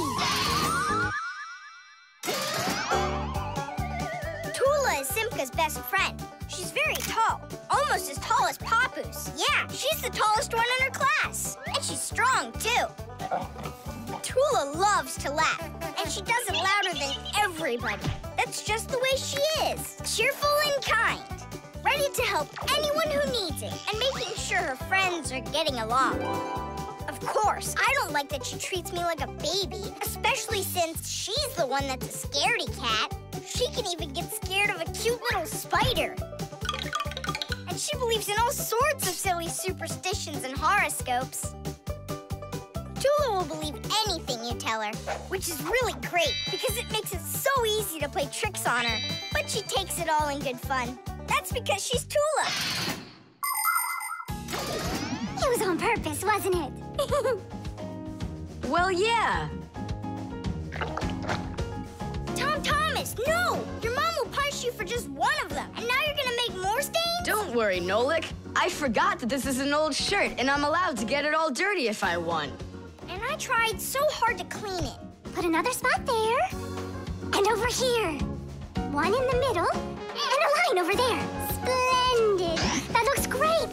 And how about down there? Wow! It's like fireworks! Splendid! There's a name for this style of painting, and properly speaking, it's an abstract painting. They have lots of lines and spots, and everyone sees whatever they want in them. Yeah, look! A golden ball by the river! And there's Tom Thomas with an F on his report card! Tom Thomas, what did you do to your room? And your shirt? You know what they call it? It's, abstract art. There's something good in it. I like it. Abstract art. Isn't it great? Ah, my little artist. The eco-tester. Are you ready to see my new invention? I just can't wait to show you what it does. Whoa, what is it? An eco-tester. And what is it for? This device lets you check vegetables or fruit, so you'll know if they're safe to eat. To grow apples, tomatoes, or melons faster and bigger, people add chemical fertilizers to the soil. But there's a problem if too much of these chemical fertilizers is used. When there's too much of them, the harmful chemicals get inside the fruits and vegetables, and that makes them very dangerous to eat. An eco-tester is a special device that quickly shows how much of these harmful chemicals have gotten inside of the food. And if the reading is too high, that means you shouldn't eat it. As you can see, the eco-tester shows that this apple is good. Well, let's see. Look, this one is safe too. Ugh, it's not interesting this way. These apples are all safe. Now let me take this delicious apple and, make it bad. We will inject this apple with a harmful amount of nitrates. How come? What do you mean, how come? So we can see how the eco-tester works.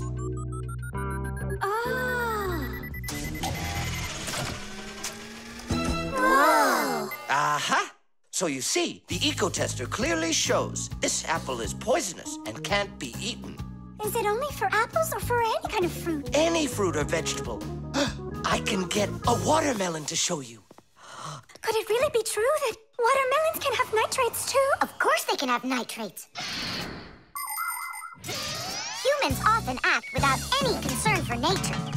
The waste from factories, airplanes, cars, and cities causes tremendous damage to nature. Species of plants and animals disappear. Air, water, and soil become polluted. And many other kinds of ecological problems appear.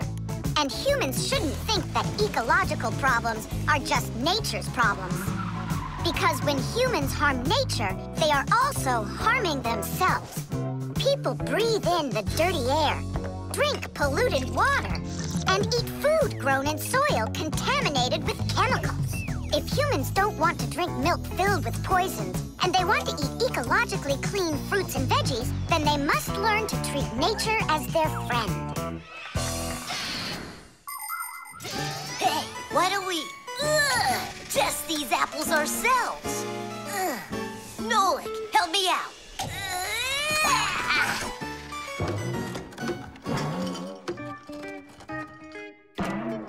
Oh, it rolled away.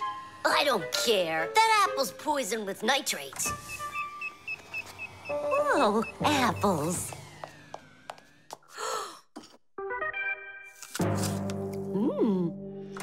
Lisa, don't eat that! Lisa, stop! Please sit down. What? You bit into it? Yes, and what? Oh no, it's poisoned! What? Do you have trouble talking?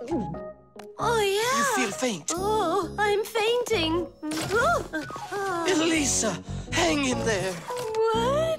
There's no poison in that apple she ate. Oh, my assistant. Oh, no. I've poisoned her. Oh, Lisa, please. There was no poison in that apple. Oh, no. He didn't hear us. What should I do? I know how to make him hear. Hello? It's an emergency. It's a case of poisoning. Not me. I poisoned someone. Yes, with an apple. Fire. Poison. Oh.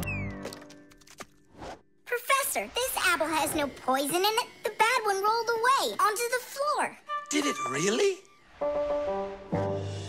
This is just fantastic news. Can you see me, Elisa? I can't see anything. How's that? I see you. I can see you.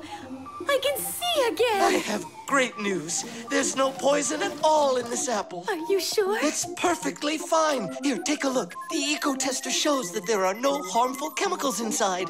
It's wonderful news. This is one excellent apple. And nutritious. This appliance of yours is simply wonderful. Now she'll say he's a genius. Professor, you are a genius. Thank you for saving my life. Oh, it was nothing. Actually, it was Nolik. He saved her life. I did? Dropping the watermelon was your idea, wasn't it? Ah, you're right. I saved her life. The Pack-A-Mat.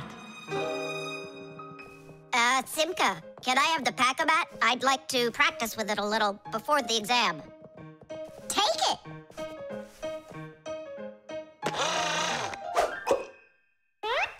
You're really good with that thing. Good. I couldn't be any worse with it.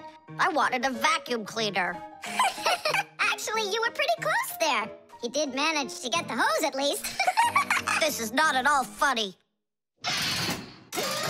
In order to get a tool out of a Pack-A-Mat, a Fixie must not only press the button on his chest, but he must also clearly picture exactly the tool he needs. By the time they are adults, this is easy for Fixies to do. But while they're children, they must study hard to master this important skill. As Fixies learn about new tools, they take exams to prove they know how they work. And if they pass an exam, the new tool is added to their Pack-A-Mats. And there's no end to what you can find inside. Screwdrivers, hammers, ladders, vacuums, and even soldering irons. But many of the tools that Fixies use look quite different from the ones that humans have. And the reason for this is very simple. It's because Fixies have to fix appliances that are much bigger than they are. I just wish I knew which tool was gonna be on that exam. I got it! You just stay right here. Grandpoos! What? On the exam, which tool are you gonna ask about? It's a secret. It's too bad. But I'm sure you can keep a secret, right? Of course. Then I'll tell you. Today's exam is on pliers, you see? You won't tell anyone, will you? Not a chance. I'll never pass it. You will. He's gonna ask about pliers. Huh? How could you know that? It's a secret. Okay, Digit. See if you can get the pliers out of there. A pair of pliers is a great tool indeed. To grab and turn things, it's the tool that you need. Just be careful how you use them, or your fingers, you could bruise them. Pliers are a great tool indeed. Just be careful how you use them, or your fingers, you could bruise them. Pliers are a great tool indeed. Good going. You got it. Thanks a lot, Nolik. It's not really me you should be thanking. Grandpoos, thanks a lot. For what? The secret. What secret? About the pliers. Oh, that. You know, I picked a new topic. I decided that a hammer will be the tool. A hammer? Only it's a secret. I remember! The topic got changed. It's a hammer. You sure about that? Totally. All right. I'll try to do it. A hammer is a great tool indeed. To pound in nails, it is the tool that you need. Just be careful how you use it, or your finger you could bruise it. A hammer is a great tool indeed. Super. I'm sure you're gonna pass. That's only if he asks me about a hammer. I'll be right back. Grandpoos, it's a hammer for sure? Nah. A hammer would be way too easy for those kids. So now it is a drill. A drill? But only... It's a secret! Now I know. There's no doubt about it at all. It's a drill! A drill is such a great tool indeed. To drill a hole, it is the tool that you need. Just be careful how you use it, or your finger you could lose it. A drill is such a great tool indeed. And if it's not a drill, right! Hammers, wrenches, drills, screwdrivers, vices, mallets, saws, and pliers. All of these are super duper great tools, yes indeed. That's all. That's enough of this. I'll just go and take the exam. Yeah.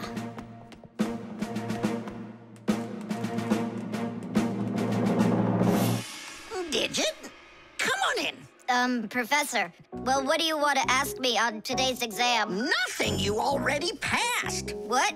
You mean you're not going to ask me anything at all? No need. You're excellent at getting tools out of a pack-a-mat. But how could you know that? That's a secret. And we Fixies sure know how to keep secrets. The catapult.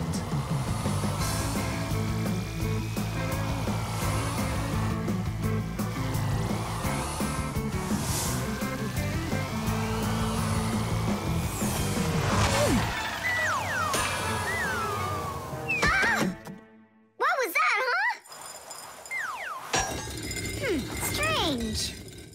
Tom Thomas isn't here. There's no way these toy soldiers could have shot it themselves. Now that was a good shot. It wasn't real long, and not high either. And off target. It was pretty awful. It was good, but awful. I got it. So what do? We need to raise it up a little higher. Hey, Fire, Nolik. Why in the world would you shoot at a Fixie? Fixies, they're supposed to be in school right now. Actually, I'm on my way to school. How about you, Fire? Why aren't you in class? Because there it's totally boring. But here, look at what a cool shooter we found. Ha! What did you call it? You've got no idea what this is. It's called a catapult, guys. A cat with gold eyes? It isn't a cat with gold eyes. It's a catapult, guys. Catapults are ancient propulsion machines. They were used to shoot stones, heavy arrows, or barrels with burning tar. The main part of the catapult is a special piece of rope. It is twisted very, very tightly like a spring. The rope is then wrapped around a big spoon. And then, if you pull the spoon back, put a stone in it, and let it go, the catapult fires a shot. Ooh, and the stone flies far, far away. Uh-huh. All right, so here we go. Ha! Came up short. What do you mean short? What are you aiming at? You'll see. The spoon needs to go further back. Just a little. Guys, you're gonna break the glass. Nolik, now push. All right. Yes, right on target. Now let's fly out into space. Wait, what space? What kind of flying? Who's gonna fly? I'm gonna fly. Right out the window. Right up to the moon. First fixin' onto the world, Nolik. Are you ready for your flight into space? Yes, sir. Nolik, get out of the spoon now. I'll be the first Fixie on the moon. Yeah. Nolik, enough of this. What kind of joke is this? It's not a joke at all. He's gonna fly into space. And how come it's not you? Because he's lighter. Hold on! Humans didn't go straight into space themselves. They sent dogs out there first. Nah, Chewsocka's not gonna fit in here. Simka, why don't you go and let us finish? Fine, I will go. But only after Nolik finds himself a helmet. You're right about that. I'll go find a helmet.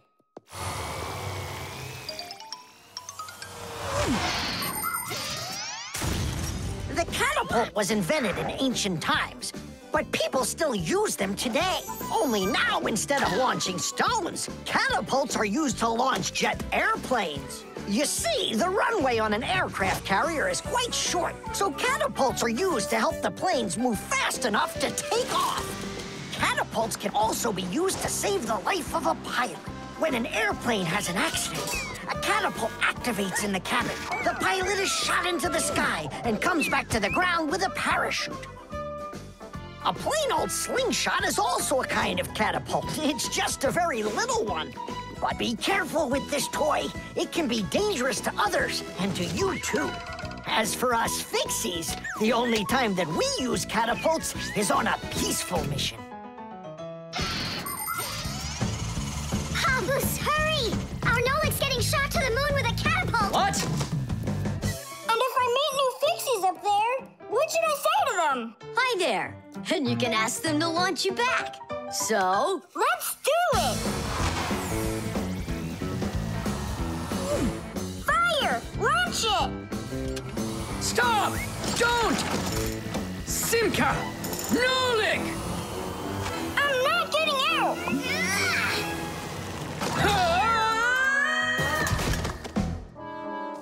Whew! We're alive! Hooray! He flew all the way. Who flew away? To the moon? Nope, just a bit short. It's not our fault. You're just heavier than Nolik, and that's why you came up short. Papoose, maybe we can try one more time. What?